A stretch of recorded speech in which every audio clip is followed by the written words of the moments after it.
बंदी छोड़ सतगुरु रामपाल जी परमेश्वर जी की जय हो। परमपिता परमात्मा सारी सृष्टि के रचनहार, कुल मालिक, असंख्य ब्रह्मांडों के स्वामी, जगत गुरु, तीनों लोकों में प्रवेश करके सबका भरण पोषण करने वाले, राजाधिराज, आत्माधार, नाथों के नाथ, देवों के देव महादेव, सर्वेश्वर महेश्वर, मृत्युंजय, अजरो अमर, आदि अनादि सनातनी प्रभु, जगत पिता जगदीश्वर, श्री श्री 1008 की उपाधि के वास्तविक अधिकारी, अकाल मूर्त सौद स्वरूपी राम वासुदेव, सर्वगतम ब्रह्म, परम पूज्य, प्रथम पूज्य, परम संत, परम पुरुष, परम धनी, परम दयालु, सत्य कबीर, हक्का कबीर, अल्लाहु कबीर, अल्लाहु अकबर, बाखबर, अल्लाह ताला, जगत के तारणहार, जगत के मुक्तिदाता, जगत के जगन्नाथ है। हारे के सहारे, हिंदुओं के राम, मुसलमानों के अल्लाह, सिखों के वाहेगुरु, ईसाइयों के मसीह, दया के सागर दयानिधि, करुणा के सागर करुणानिधि, स्वयंभू परिभू, संकट मोचन, कष्ट हरण, मंगल करण, दुख भंजन, अविगत कबीर, निर्विकार निर्विषम परमात्मा, अलय अलेख सतगुरु, आदि अनादि सतगुरु, असली मर्यादा पुरुषोत्तम, असली राम, असली कृष्ण, असली घनश्याम, असली मुरारी, राजाओं के राजा, महाराजाओं के महाराजा, शहंशाहों के शहंशाह, सम्राटों के सम्राट, भगवानों के भगवान, अल्लाहों के अल्लाह, प्रभुओं के प्रभु, मसीहाओं के मसीह, सच्चे वाहिगुरु, बाबाओं के बाबा, पीरों के पीर, सेठों के सेठ, जगत सेठ, सावड़ सा सेठ, सर्वगुण संपन्न, अनंत कोटि कलाओं के स्वामी, अनंत कोटि ब्रह्मांडों के नायक, योगियों में महायोगी, ध्यानियों में महाध्यानी, सिद्धों में परम सिद्ध, ज्ञानियों में तत्वज्ञानी, ब्रह्म ज्ञानी, महाज्ञानी, परम ज्ञानी, सर्वश्रेष्ठ ज्ञानी, विज्ञानी, युवा कबीर, समरथ कबीर, असमवात, अमित ओझा, सच्चे रहनुमा, करीम अल्लाह, सुभान अल्लाह, दुनिया के अंतिम पैगंबर, 8 सितंबर 1951 से गांव धनाना, जिला सोनीपत, हरियाणा, भारतवर्ष की पावन भूमि पे प्रकट रियल कल की भगवान श्री नारायण साकार हरि, श्री बाबा साहेब स्वयंभू संत श्रोमणी सतगुरु रामपाल जी परमेश्वर जी के चरण कमल में साध संगति से जुड़े हुए देश विदेश से हम सभी सत्सेवक भाई बहनों का अनंत कोटि दंडवत प्रणाम।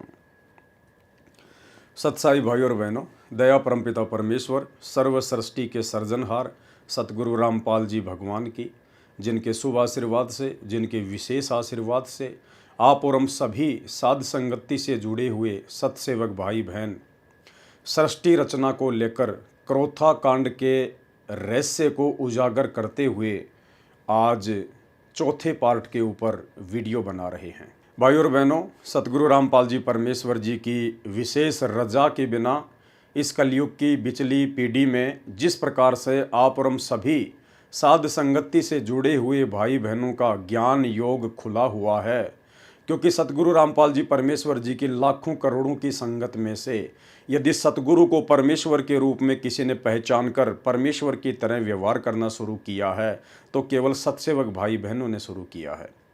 तो सतगुरुदेव की विशेष रजा के बिना ये कलयुग की बिचली पीढ़ी में साध संगतियों का नसीब होना बिल्कुल भी संभव नहीं होता है। इसके लिए जीव को युगों युगों के मजबूत भक्ति संस्कार और वर्तमान में सतगुरुदेव भगवान का भरपूर आशीर्वाद चाहिए होता है, जो सिर्फ सत्सेवक भाई बहनों के पास में है या उन आत्माओं को नसीब होगा जो आगामी समय में साध संगति से जुड़कर दृढ़ होकर भक्ति करेंगी। तो भाई और बहनों, सृष्टि रचना के माध्यम से क्रोथा कांड के रहस्य को परमात्मा उजागर करवा रहे हैं। बहुत सारी नई नई बातें, नए नए रहस्य आप और हमें पता चलते जा रहे हैं। कौन कौन सी वो गलतियां हैं जिन गलतियों के करने से परमात्मा के मार्ग में बाधा उत्पन्न होती है और स्वयं भी आत्मा भक्ति मार्ग से कोसों दूर हो जाती है, और किस प्रकार से हम सावधान होकर परमेश्वर की भक्ति करें, ये तमाम जानकारियां हमें उपलब्ध हो रही हैं। भाई और बहनों, सन 2008 के एक सत्संग में सतगुरु रामपाल जी परमेश्वर जी ने बताया कि आज से 15 साल पहले यानी सन 2000 से पहले जितनी भी आत्माएं जुड़ी थी, वो आत्माएं ज्ञान को आधार बनाकर नहीं जुड़ी थी। वो केवल देखा देखी में जुड़ी थी, एक दूसरे भक्तों के सुखों को देखकर जुड़ी थी।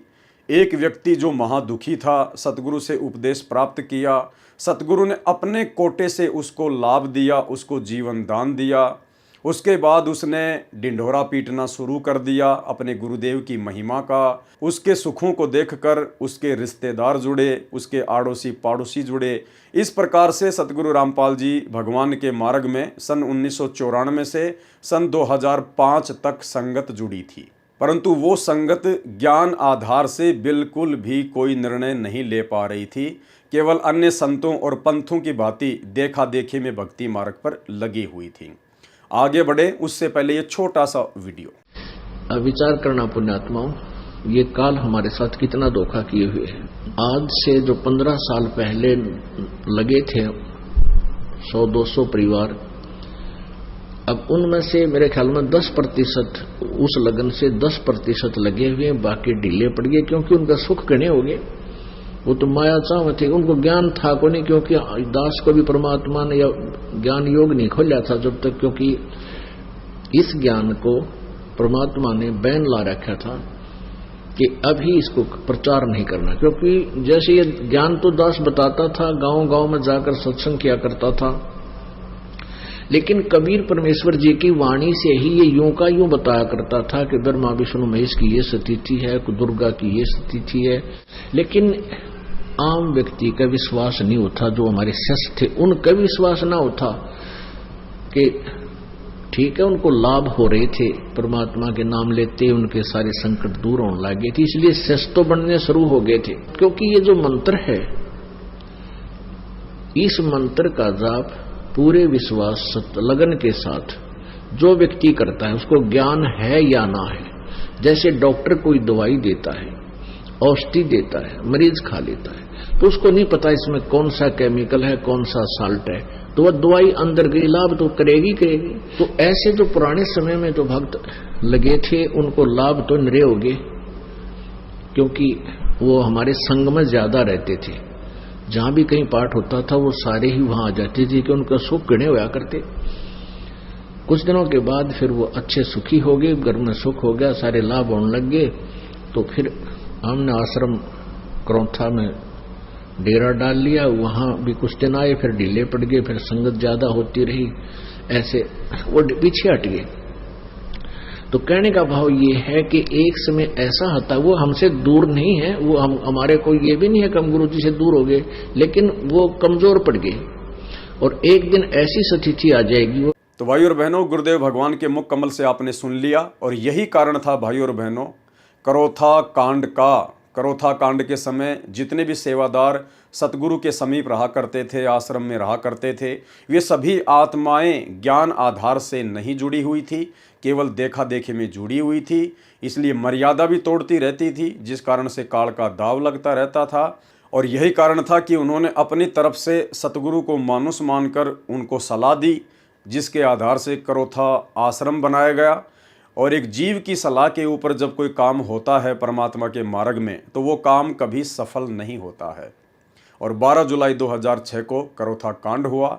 सतगुरुदेव भगवान को 21 महीने रोहतक की जेल में रहने के लिए बाध्य होना पड़ा, और लाखों आत्माओं को गुरुदेव भगवान के सत्संग और उनके आशीर्वाद से भी विमुख रहना पड़ा। भाई और बहनों, ये आत्माएं ज्ञान आधार से क्यों नहीं जुड़ी थी? कारण ये था कि इन सभी आत्माओं को परमात्मा ने पुनर्जीवन दिया था। सन 1994 से लेकर 2000 तक 90% आत्माओं को, भगत भाई बहनों को सतगुरु रामपाल जी भगवान ने पुनर्जीवन दिया। उन आत्माओं का आगे जीवन शेष नहीं था। आपके मन में छोटी सी शंका हो सकती है कि हम कैसे यकीन करें कि सतगुरु रामपाल जी ने असंख्य आत्माओं को पुनर्जन्म दिया। भाई और बहनों, परमात्मा की एक वाणी है कि निर्गुण सरगुण एक है, दूजा ब्रह्म विकार, निर्गुण साहिब आप हैं, सरगुण संत विचार। जब यही कबीर परमेश्वर सतगुरु रामपाल जी भगवान सतलोक में बैठकर असंख्य ब्रह्मांडों का संचालन करते हैं, उस समय ये परमात्मा इस पृथ्वी पर जितने भी मानव शरीरधारी प्राणी होते हैं, स्त्री या पुरुष, केवल उन आत्माओं के प्रारब्ध कर्मों के आधार से ही सुख या दुखों का बंटवारा करते हैं। अपनी तरफ से ये परमात्मा किसी को किसी भी प्रकार की लाभ या हानि नहीं देता है। लेकिन जब यही कबीर परमात्मा जो सतलोक में निर्गुण रूप में बैठकर असंख्य ब्रह्मांडों का संचालन करते हैं। और जब ये सतगुरु की भूमिका करने के लिए अपने तेजोमय रूप को, नूरी रूप को हल्का करते हुए जब एक मानव सदृश रूप बनाकर परमात्मा धरती पर प्रकट होते हैं संत रूप में, सतगुरु रूप में, उस समय जितनी भी आत्माएं इनकी शरण में आती हैं केवल उन्हीं आत्माओं को परमात्मा प्रारब्ध से अधिक देता है, भाग्य से ज़्यादा भी दे सकता है, क्योंकि भक्ति का एडमिन यही कबीर परमात्मा है। बात सुनो, बंदी छोड़ भगवान की शरण में विधिवत लाओ उसको और नाम जुआओ। और पहले उसने नाम लिया था पर बीच में उसने अपना वो साधना छोड़ दी मारे वाली और लग गया करने। फिर उसको कुछ तकलीफ होगी बाद में, तो मैं बोला उसको दोबारा तो उपदेश लेना पड़ेगा। वो दोनों इतनी फूट फूट कर रोने लगी, वो लड़का भी रोने लग गया छोटा सा। जो बोले जी छोरा, जो बोला विक्रम तक मेरा पिताजी मरेगा और मन ने करनी मुझसे उठानी पड़ेगी माई को, पेट को नहीं खाते। लोग क्या कहते मारा भी कालजा बैठ गया, इतना बुरी तरह रोया हम दोनों के दोनों घर पे। मैं बोला भी उसको लाओ यहाँ पे, और अपना दिल रखने खातिर मैंने उनको भाई सात कामना अपने कबीर भगवान के आधार पर दी कि वे चिंता ना करें, ये नहीं मरेगा। पर न्यों को दिल डटे हैं, न्यों कहते हैं, मैंने उसको खूब कहा भी नहीं मरेगा, तू चिंता ना करे, मेरे पे लिखवा ले दे, यूं मर जाते।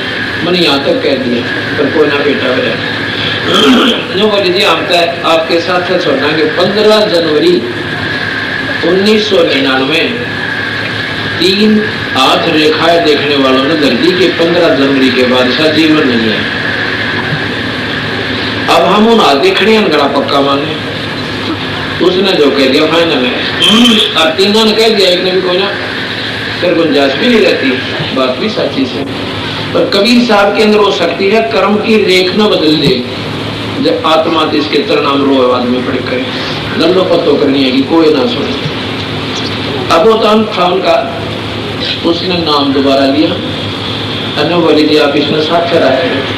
ये 3 जनवरी की बात से, तो बोले 15 जनवरी लास्ट लिख रखी है, ये सेवा कर देगा आपके पास, कहा जा भाई देखी जाएगी। उसने नाम ले लिया, हमारे साथ रहने लगे। जब आ गई 14 जनवरी रोटी खानी छोड़ी, खावत पहले हम इसी था बेचारा, इतनी बुरी पीड़ा है यहाँ पर गले में और सारे शरीर में कापड़ लगे। 14 जनवरी जब आई रोटी खानी छोड़ी, मैं बोला भाई कृष्ण खाना खा लिया? अब जी खा लिया। मतलब ऐसे बोला, वो तो जिसका सत्संग चल रहा था उन्होंने बोला जी भोजन नहीं खाया, बगदिनियों का नहीं उठ का थाली पर, और बाद जिसका दिन दर रखा मरने का किसी रोटी खाई नहीं। बात भी सच्ची है, देखो जिसका ना बीता वो तो कुछ भी कह दो, पर जिसकी ना सुना सुनी होगी नहीं कहानी, पसीने आ जाएंगे। मैं बोला भाई तो मेरे कह दीवा दी रोटी खा ले। मुश्किल से उसने 15 मिनट मांगा तो अंदर गया, बोला सेब खा ले, मेरा जुम्मन अच्छी नहीं लगे। अच्छा भाई 15 जनवरी आ गई, चाय भी नहीं पीवा।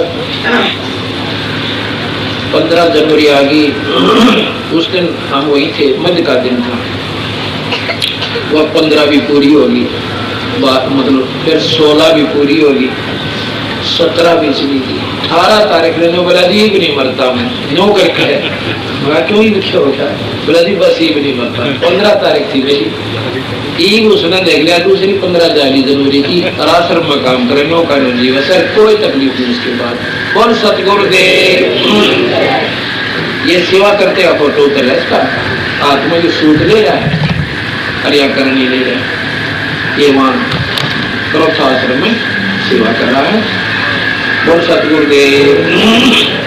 तो इस प्रकार ये पूर्ण परमात्मा है, अनंत कोटि ब्रह्मांड के भगवान से। अब इन बातों का हमने ये सारा क्यों लेना पड़ रहा है, एडवर्टाइजमेंट क्यों करनी पड़े सर? इसलिए कि ये सुखता है मुफ्त का, ये हमारा उद्देश्य नहीं है। कि हम ये छू मंत्र करते आ जाएं। तो भाई और बहनों, जितनी भी आत्मा सन 1994 से लेकर 2000 तक सतगुरु रामपाल जी परमेश्वर जी की शरण में आई, उनमें से 90% जो आत्माएं थी वो महादुखी थी, उनके ऊपर महाकष्ट थे। किसी को तो डॉक्टर ने बिल्कुल जवाब दे दिया था कि बस अब आपका जीवन शेष नहीं है। किसी को भूत और प्रेतों का साया इतना भयंकर था कि वो हर जगह से दुखी होकर अंत में घर पर थक हार कर बैठ गए थे कि अब तो मरना ही शेष है।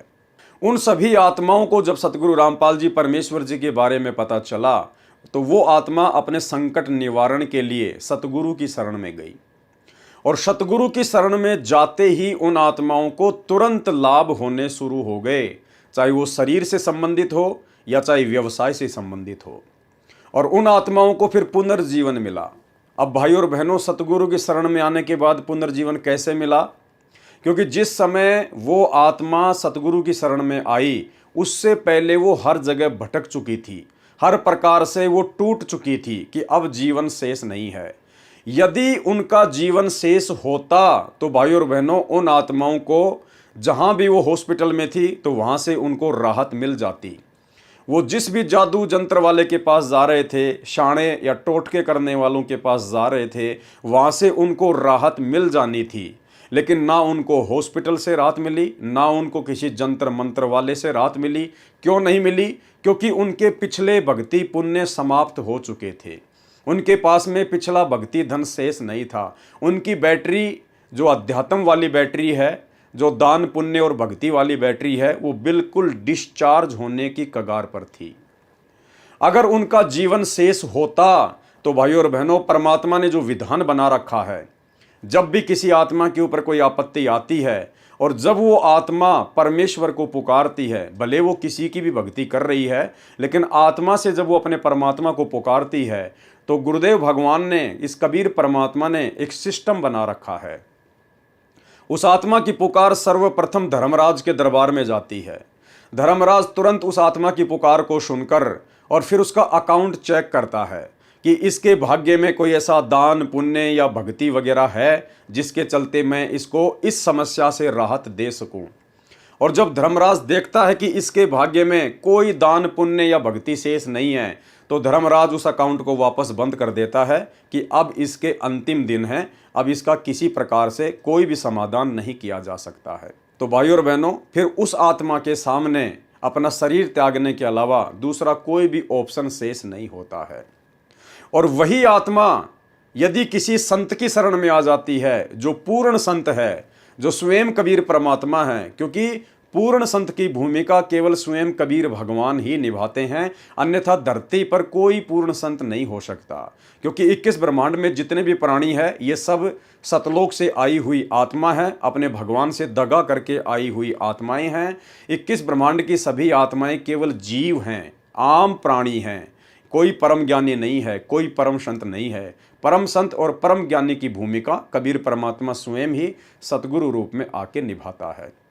तो जब वो महादुखी व्यक्ति, जिनका आगे जीवन शेष नहीं है, धर्मराज भी उनका अकाउंट देखकर बंद कर चुका है, जब वो आत्मा किसी के कहने से जब उस पूर्ण संत की शरण में जाती हैं तो पूर्ण संत फिर अपने आशीर्वाद से, अपने कोटे से उन आत्माओं का जीवन एक्सटेंड कर देता है, उनकी आयु को बढ़ा देता है।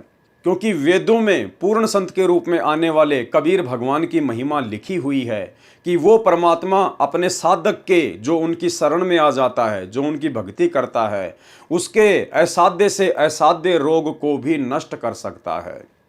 यदि साधक की मृत्यु होनी हो और यदि वो मृत्यु को प्राप्त करके धर्मराज के दरबार में चला गया हो तो भी वो पूर्ण संत धर्मराज के दरबार से उस आत्मा को छुड़वा कर वापस 100 वर्ष का जीवन प्रदान कर सकता है। ये परमेश्वर की महिमा के अंतर्गत वेदों में उनके गुण लिखे हुए हैं। तो भाई और बहनों, उन सभी आत्माओं को जो आत्मा सन 1994 से लेकर वर्तमान समय 2024 तक जो हर प्रकार से दुखी होकर, परेशान होकर, डॉक्टरों से जवाब लेकर सतगुरु की शरण में आती है और यदि मर्यादा में रहकर भक्ति करती है तो सतगुरु उन सब की आयु को एक्सटेंड कर देता है।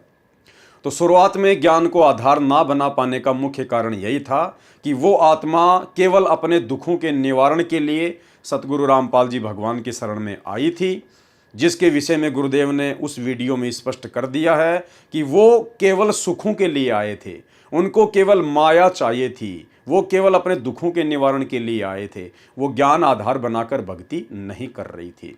और यही कारण था, ज्ञान को आधार बनाए बिना ये जीव काल प्रेरित होकर अनेकों गलतियां सतगुरु के दरबार में कर डालता है। और यही कारण था कि सतलोक आश्रम मैनेजमेंट हरियाणा, जो कि ज्ञान को आधार बना के नहीं जोड़ा था, उन लोगों ने करोथा कांड के समय और बरवाला कांड के समय अनेकों महागलतियां की, जिन गलतियों के कारण वे स्वयं भी दुखी हुए, आम संगत भी परमात्मा के सत्संग और उनके आशीर्वाद से दूर हुई, और सतगुरुदेव भगवान को भी जेल में बैठने के लिए बाध्य किया गया।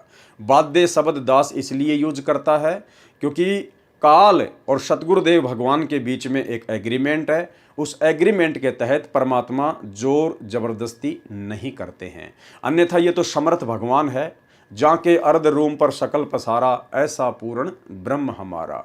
ये परमेश्वर एक फूंक मार दे तो 21 ब्रह्मांड ना जाने कहाँ जाकर गिरें, उनका अता पता भी ना चले।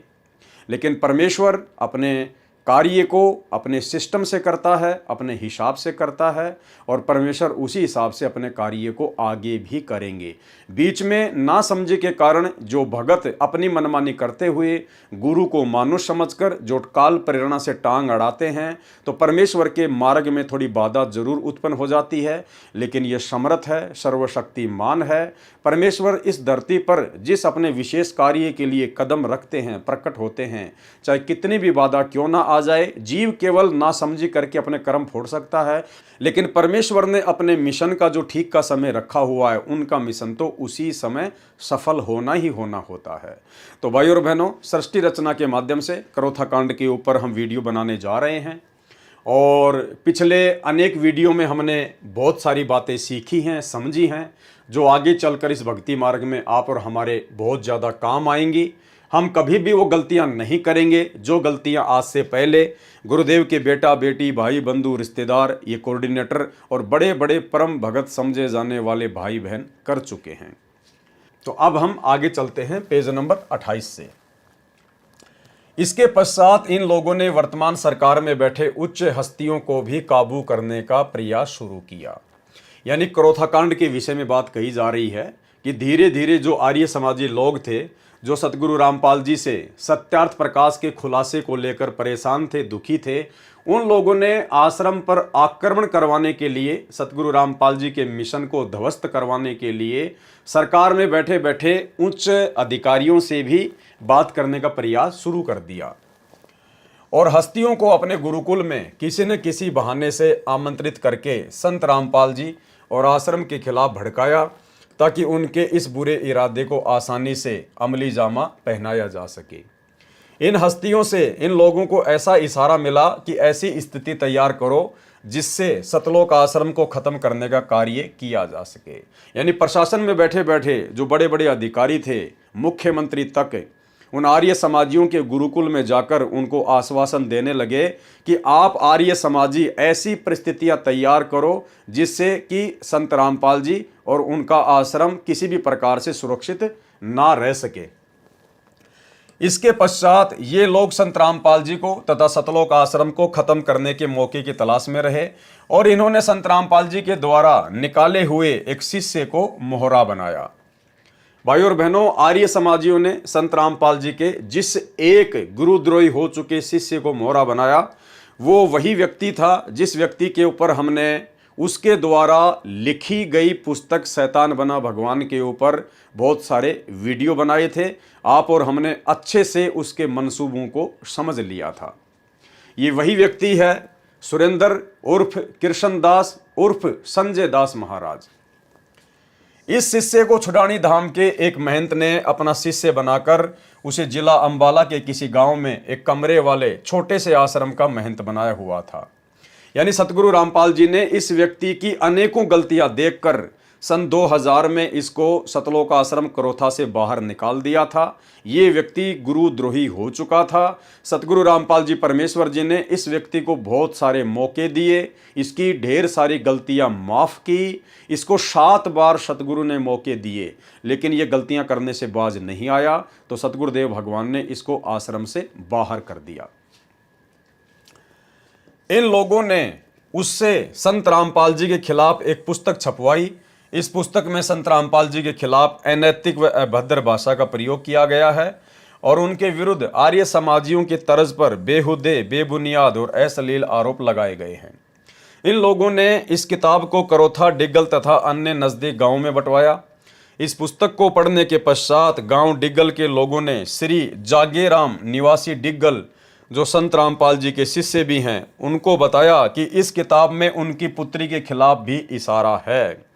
यानी जब हम भाई बहनों ने शैतान बना भगवान पुस्तक के ऊपर वीडियो बनाए थे, तो उसमें उस गुरुद्रोही हो चुके व्यक्ति कृष्णदास महाराज ने उस पुस्तक में जिक्र किया था कि ऐसे ऐसे एक लड़की, जब मैं अंदर गया सतलोक आश्रम करोथा के कमरे में, तो संत रामपाल जी और वो लड़की एकांत में बैठे हुए थे।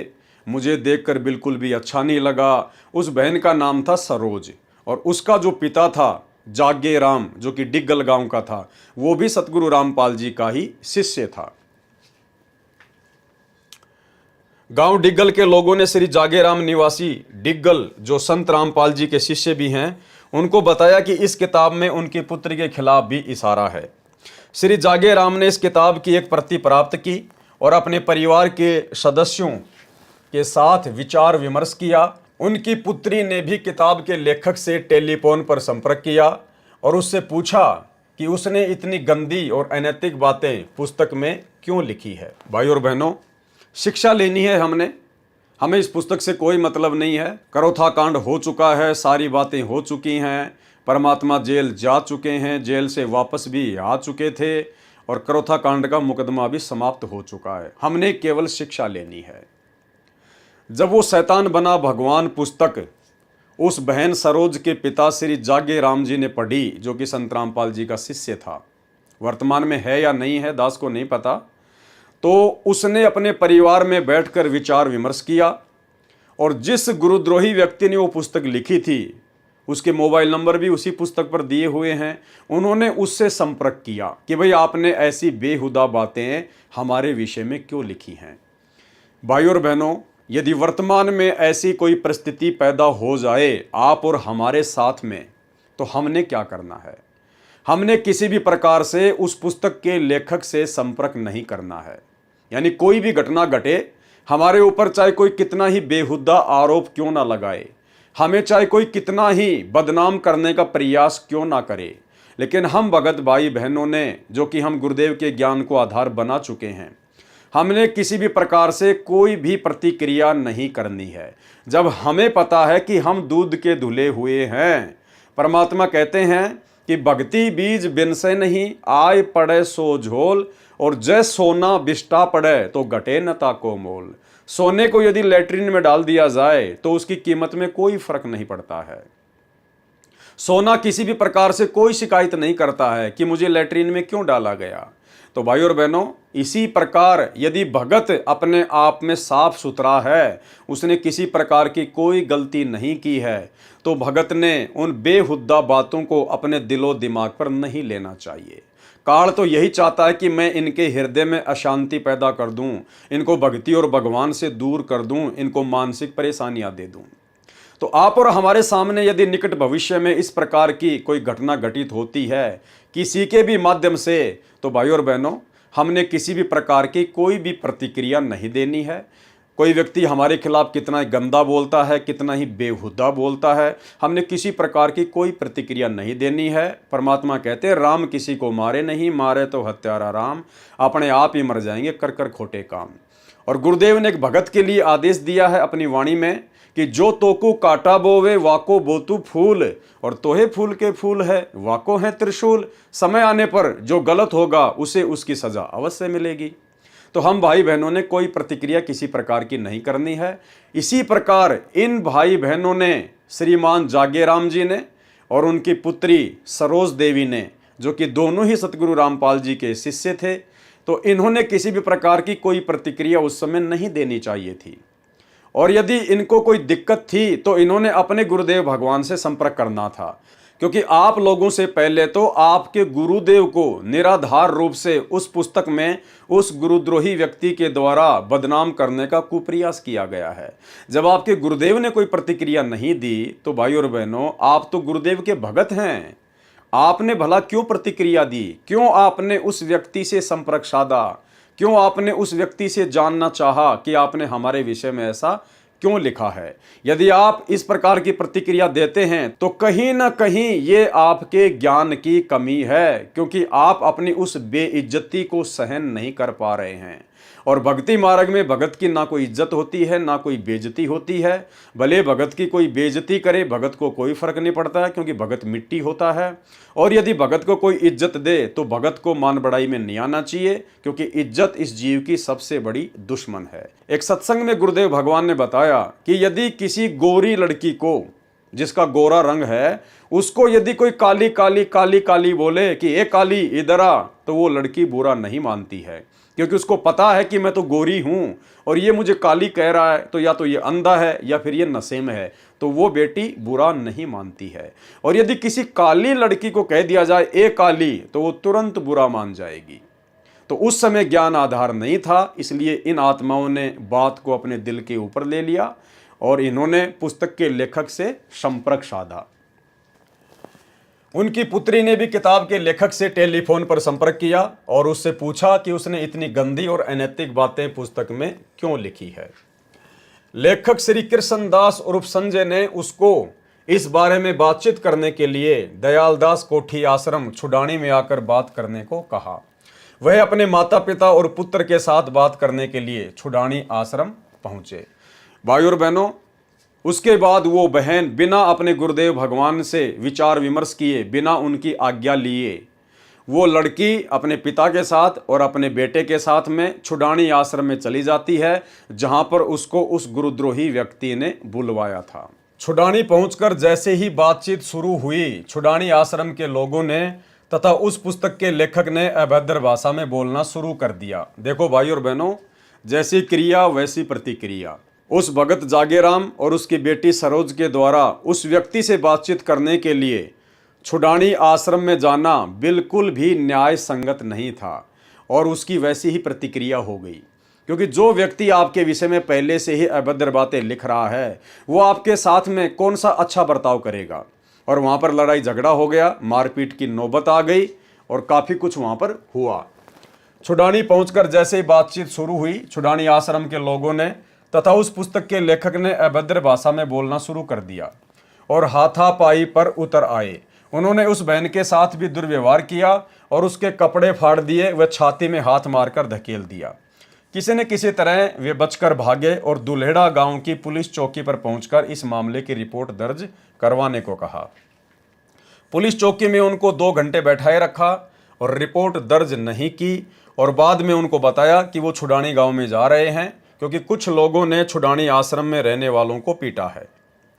छुडानी आश्रम के षड्यंत्र को भांपते हुए उन्होंने पुलिस चौकी को छोड़ दिया और पुलिस अधीक्षक झज्जर के कार्यालय में पहुंचे। वहां पर पुलिस अधीक्षक उपस्थित नहीं थे, इसलिए वो पुलिस अधीक्षक के निवास स्थान पर भी अपनी बात कहने के लिए गए।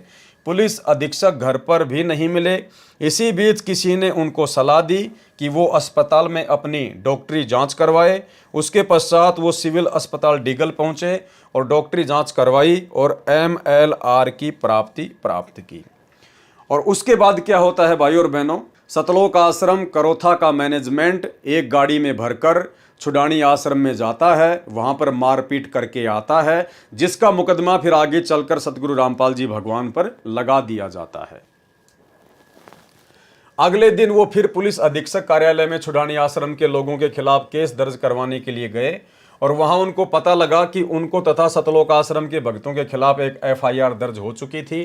पुलिस अधीक्षक झज्जर ने उनकी दरखास्त लेकर DSP बहादुरगढ़ के पास जाकर अपने बयान दर्ज करवाने को कहा। DSP बहादुरगढ़ ने उनके बयान दर्ज करने के पश्चात उनको ये आश्वासन दिया कि 1 या 2 दिन में FIR दर्ज हो जाएगी। लेकिन एफआईआर दर्ज नहीं की गई। एफआईआर दर्ज करवाने के लिए पुलिस अधीक्षक व उपायुक्त झज्जर से भी दोबारा प्रार्थना की गई, लेकिन उनको भी परिणाम नहीं निकला। उसके पश्चात आईजी रोहतक रेंज से भी मिलकर प्रार्थना की गई, लेकिन फिर भी छुडानी आश्रम के निवासियों के खिलाफ एफआईआर दर्ज नहीं की गई। लेकिन इसी बीच आर्य समाजी तथा कथित महंतों संतों ने जिला प्रशासन के आशीर्वाद से सतलोक आश्रम को नष्ट करने का षड्यंत्र रचना शुरू कर दिया।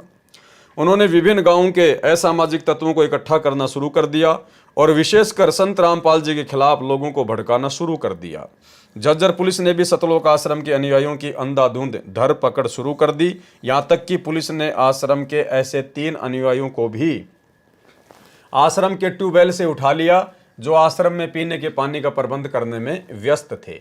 इन 3 अनुयायियों में से एक तो नाबालिग था। संत रामपाल जी के भगत इस विषय में पुलिस अधीक्षक व उपायुक्त झज्जर को भी मिले, लेकिन उन्होंने भी कोई कार्रवाई नहीं की।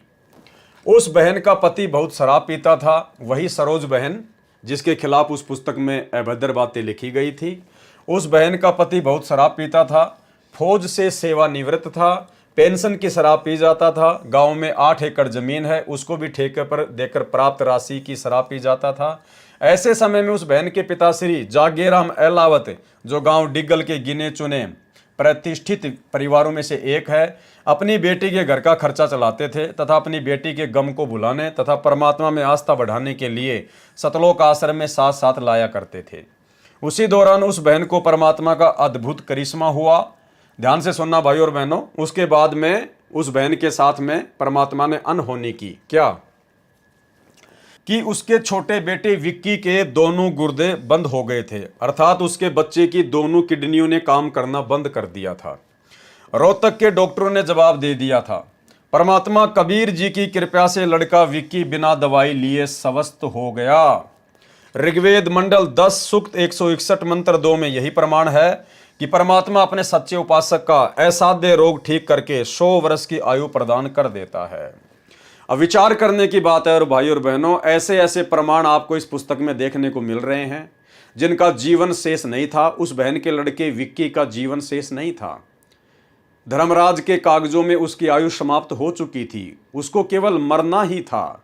उसके दोनों गुर्दे खराब हो चुके थे, लेकिन पूर्ण संत सतगुरु रामपाल जी भगवान की शरण में आए तो परमात्मा ने उसके दोनों गुर्दे ठीक कर दिए, उसको पुनर्जीवन प्रदान किया। तो ये बहुत ही विचारणीय विषय भाई और बहनों कि गुरुदेव भगवान के रहते सहते धरती पर, इस कबीर परमेश्वर के धरती पर प्रकट रहते सहते, और जिन्होंने सन 1994 से न जाने कितने असाध्य रोगों को ठीक किया, लोगों को जीवन दान दिया, आज उसी परम संत के आश्रम में, जिस परम संत ने जिन जिन लाखों आत्माओं को जीवन दान दिया असाध्य रोगों से, बिना किसी हॉस्पिटल के, बिना किसी इंजेक्शन के, बिना किसी मेडिसिन के, आज उसी परम संत के नाम से खोले जा रहे आश्रम में, उनके परिवार के द्वारा धनाना आश्रम में 3 एकड़ जमीन में इतना बड़ा हॉस्पिटल आखिर क्यों बनाया जा रहा है? सीधा सीधा मतलब यही है कि आज भी ये लोग सतगुरु रामपाल जी परमात्मा को नहीं समझ पा रहे हैं। आज भी सतलोक आश्रम मैनेजमेंट हरियाणा की अध्यात्म को लेके उतनी ही बुद्धि काम करती है जितना कि सन 1999 में सतलोक आश्रम करोथा वाले सेवादारों की बुद्धि काम करती थी। आज भी ये लोग गुरु को मानुष ही मानते हैं। अन्यथा भाई और बहनों, आश्रम में हॉस्पिटल खोलना तो एक प्रकार से परम संत की बेइज्जती करना है। अगर हॉस्पिटलों से ही रोग ठीक होना होता तो लोग दुखी होकर सतगुरु रामपाल जी की शरण में नहीं आते।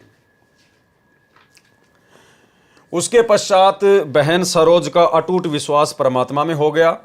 अधिक से अधिक समय सत्संग सुनने में लगाने लगी। उस गुरुद्रोही जैसे दुर्बुद्धि व्यक्तियों ने तो बहन मीराबाई जैसी भक्तमतियों को भी नहीं छोड़ा था। यदि सीता जी पत्नी श्री रामचंद्र भगवान वर्तमान में किसी आश्रम में अपने दुख के समय को व्यतीत करती है तो उस बागी जैसे व आर्य समाजी कहलाने वाले तथा वर्तमान के मीडिया वालों को उस माता व ऋषि वाल्मीकि जी पर भी कीचड़ उछालने में कोई कसर नहीं छोड़ते।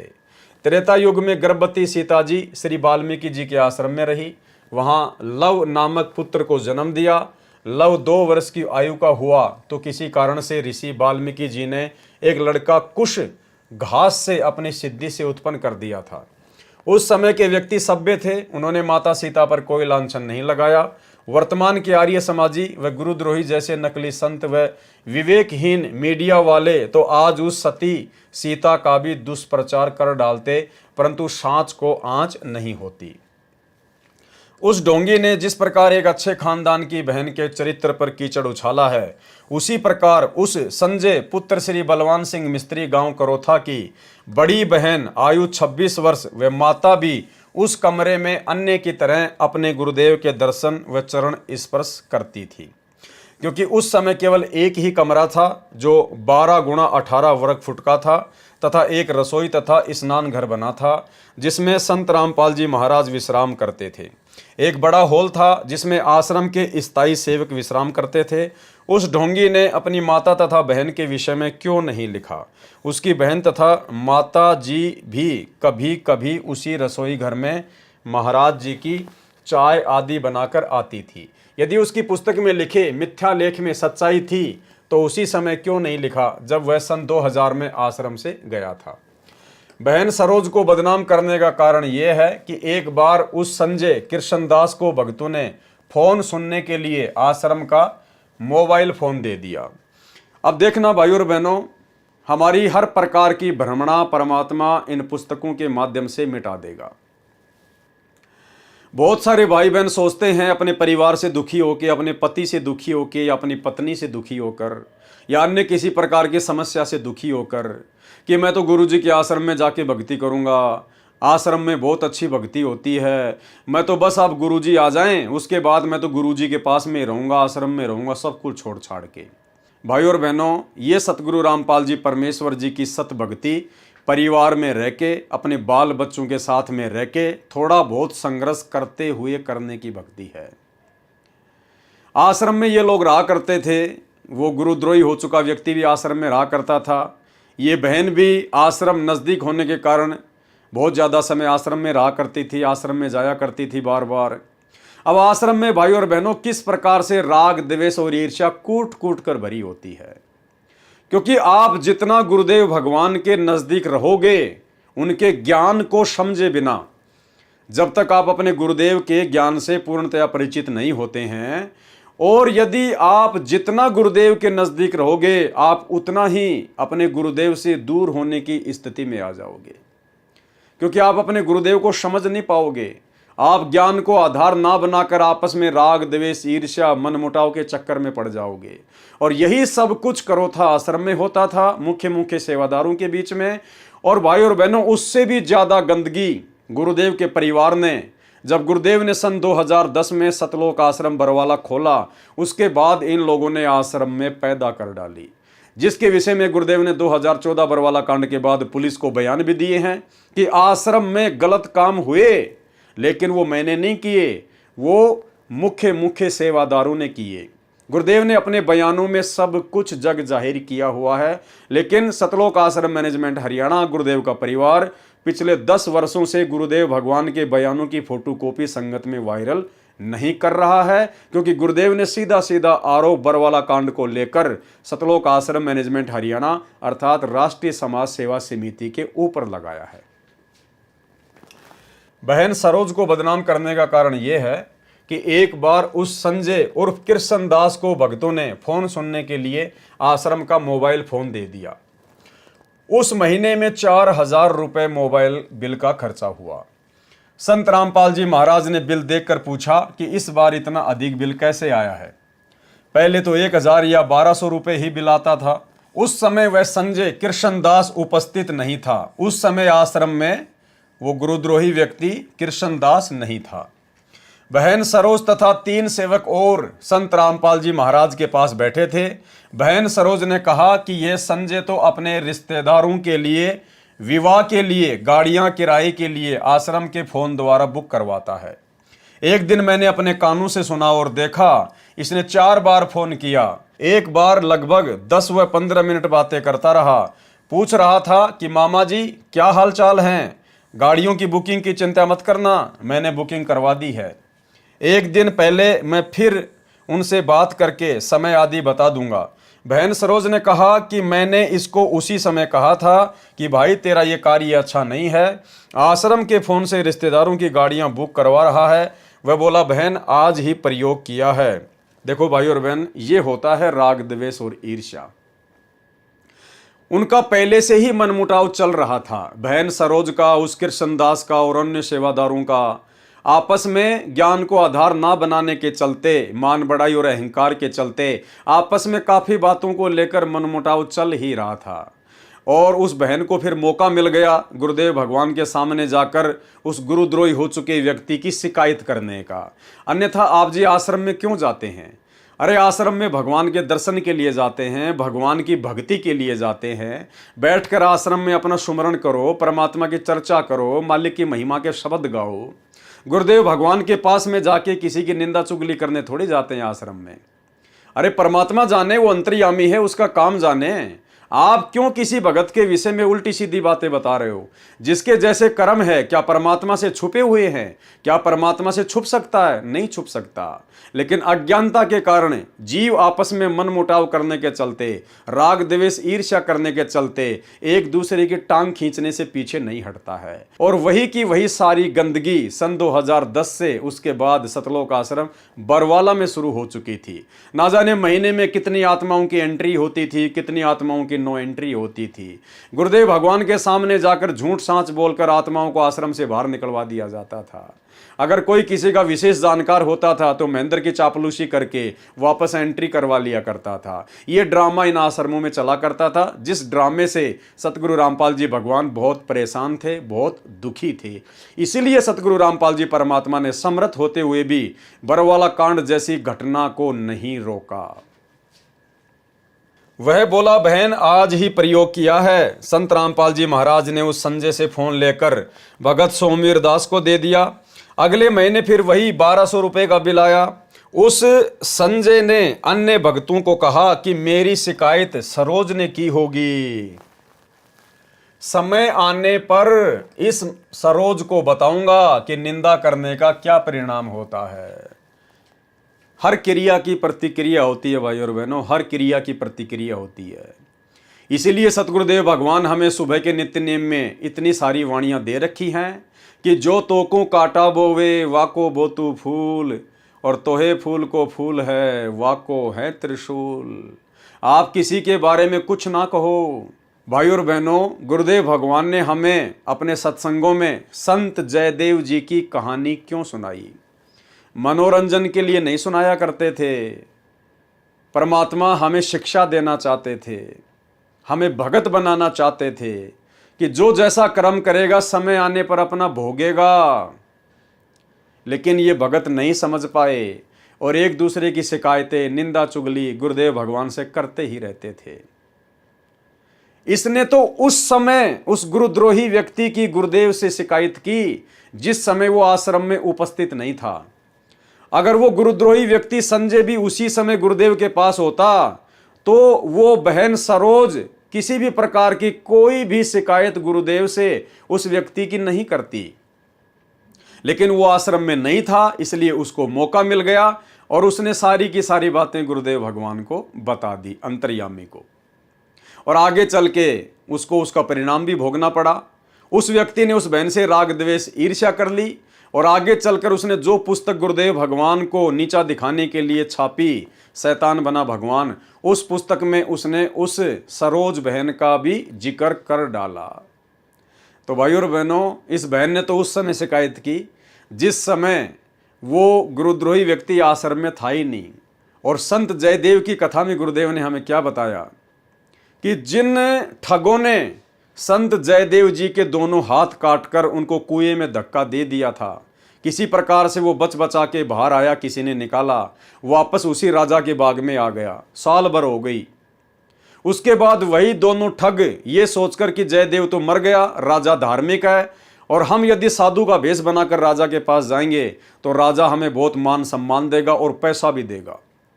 ये सोचकर वो दोनों साधु का भेष बनाकर उसी बाग में आ जाते हैं। उसने सामने देखा कि भाई जयदेव तो बैठा हुआ है, साथ में राजा भी बैठा हुआ है और जयदेव और राजा ने भी उनको देख लिया। अब उन्होंने सोचा यदि वापस जाएंगे तो मारे जाएंगे, पकड़े जाएंगे। तो वो आगे को ही बढ़े, सोचे आज तो मर ही गए। लेकिन जयदेव जी ने कोई प्रतिक्रिया नहीं दी, जबकि संत जयदेव जी उनको पहचान गए थे कि ये वही दोनों ठग हैं जिन्होंने मेरी ये दुर्दशा की। उसके बावजूद भी उन्होंने एक भगत के लक्षण दिखाए, भगतपना दिखाया।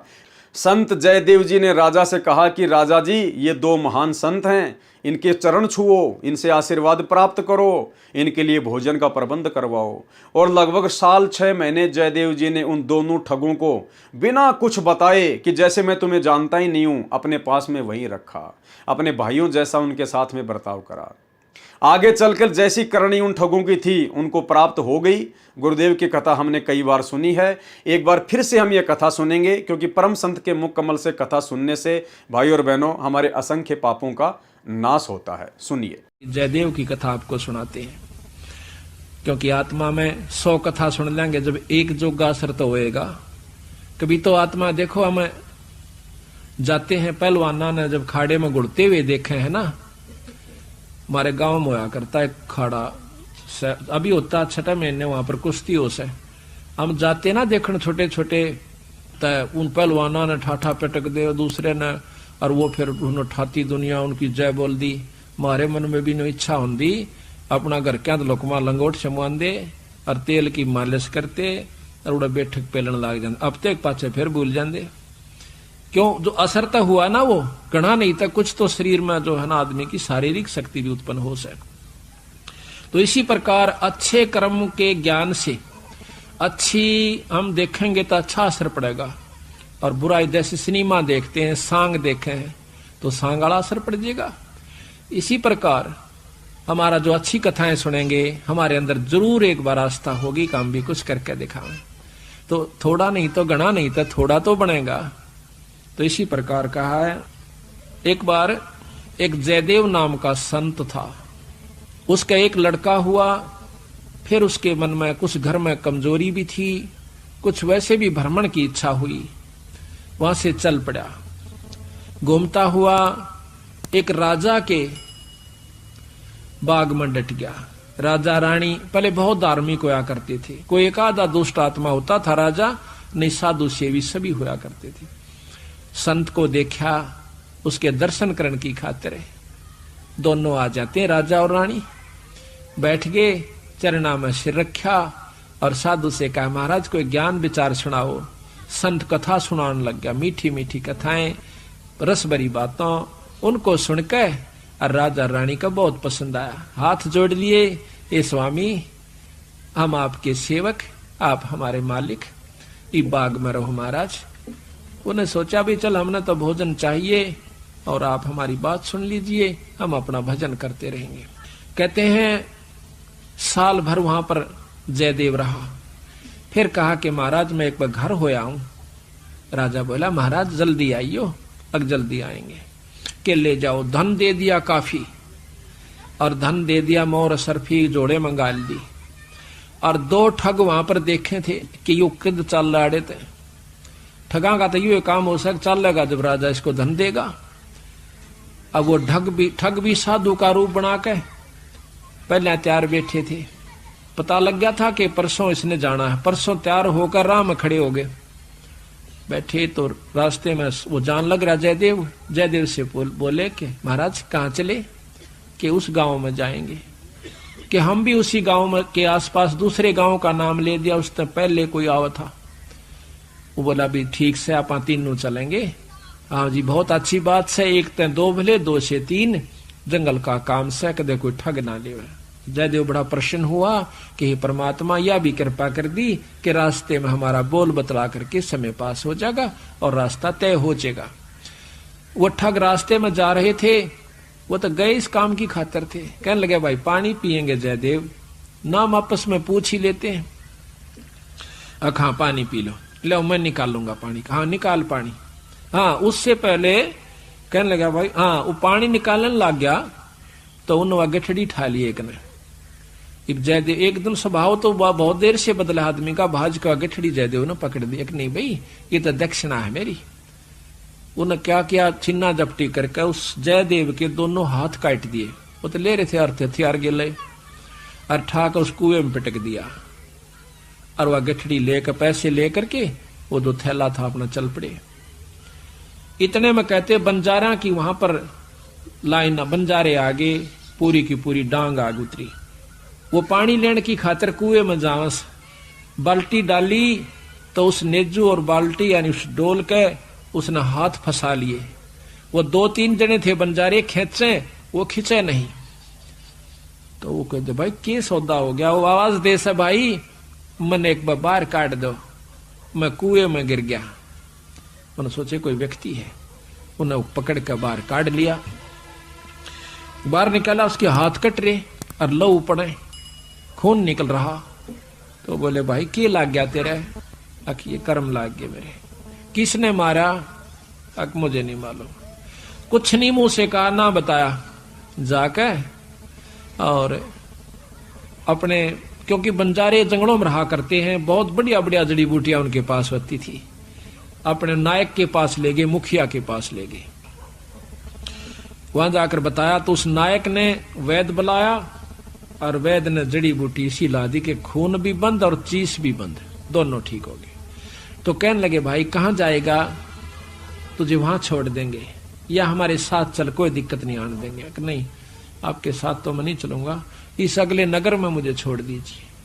वहां जाकर उन्हें छोड़ दिया। जाकर राजा के बाग में फिर जा बैठा। राजा को पता चला कि महाराज संत वापस आ गए। जाके बताया नौकरों ने, और दोनों हाथ कटे हुए, दोनों हाथ कटे हुए। राजा रानी नंगे पैरों बाज लिए। जब सुना संत का नाम, आके पाया में पड़ जाए, महाराज के लग गया है? महाराज क्या लगा? जो होना था सो हो गया भाई, मेरे कर्म लगे। मुझे बताओ महाराज, उनका अभी खून कर दो, उनके बच्चों तक पिड़वा दो। अक मैं ऐसा पापी नहीं महाराज, वो मेरा कर्म था, कोई संस्कार उनका मेरा किसी का था, मुझे नहीं मालूम के हुआ यार, कौन था कि थे। कोई बात नहीं, साल भर हो गया। कहते हैं काफी दिन वो फिर बैठा रहा, गर्द भी होया। 12 वर्ष के बाद वो फिर दोनों ठग फिर आ जाते हैं। 3 अकाल पड़ गए, वो धन ले गए थे, वो खत्म हो गया। उनने सोची उन ठगों ने कि राजा बड़ा धार्मिक है और साधु सेवक है, जयदेव खत्म हो चुका है, अब हम वहीं चलते हैं। अच्छी कथा सी सीख ली 10-20, इन कथा न कोई पढ़ लेवा की बात से याद हो जाती है। जाकर और बाग में बढ़ गए।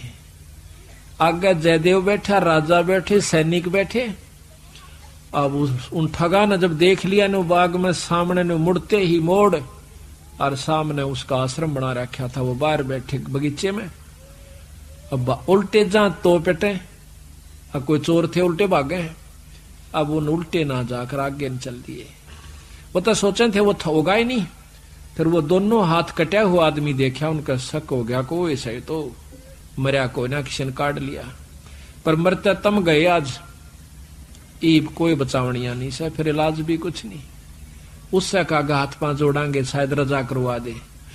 तो जयदेव ने ऐसा कर लिया कि इसने पिछाने को नहीं।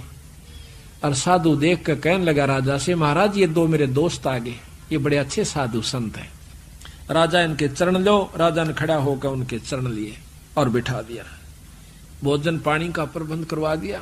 उनने सोची पिछाण में कोई ना इनके। जयदेव ने मुझे पिछाड़ा नहीं हमने, क्योंकि थोड़ी देर का संग था। तो वो साल भर रहे। साल भर के बाद उनकी खूब सेवा करवाई, साल भर खूब उनकी आदर करवाया। और चलती दफा जयदेव कहने लगा, महाराज ये दोनों संत जानो से, इनको कुछ वो दक्षिणा दे दो। राजा ने कहना था इतनी देर में 2-3 घोड़ा का ऊपर मोर रस और फिर निरा धन लदवा के। और साथ में जयदेव कहने लगा, महाराज जी रास्ते में जंगल का काम से सिपाही भेज दो, घर छोड़ आओ इनके। 5-7 सिपाही और घोड़े और वो दोनों ठग चल पड़ते। रास्ते में जब बतलाते जावे से तो वो सिपाही पूछे से उन ठगाते, अब भाई यू जयदेव तुम्हारा के लागे से, तुम्हारा बहुत आदर करता है, बड़ी बड़ाई करता है। तो कहते महाराज कहते हैं नीच आदमी जो होते हैं वो अपनी आदत नहीं जाया करते। कि एक यहाँ छोटा सा उदाहरण और से, जब कबीर साहब ने भंडारा किया ना, 9 लाख बॉडी आ गई और जय जयकार करी दुनिया ने, तो शेख तक की जड़ा करता बंदी छोड़ते हैं फिर भी ने बोला के करा से ससुरे ने, इसे तो हम 100 कर दिया। यानी अपनी बड़ाई रखनी चाहिए और उसका अच्छे कर्म को भी नहीं सराहा। और जो भक्त आत्मा थे वह नो कहते भाई कमाल कर दिया, ईसा यज्ञता हमने कितना देखा है कोई ना, बड़े भोजन मोहन भोजन खाए, बड़े आनंद पाए। तो जो पुण्य आत्मा थी वह तो बड़ाई करे थी, और नीच आदमी उस समय भी बुराई ही कर रहा था, इतनी महान समागम की।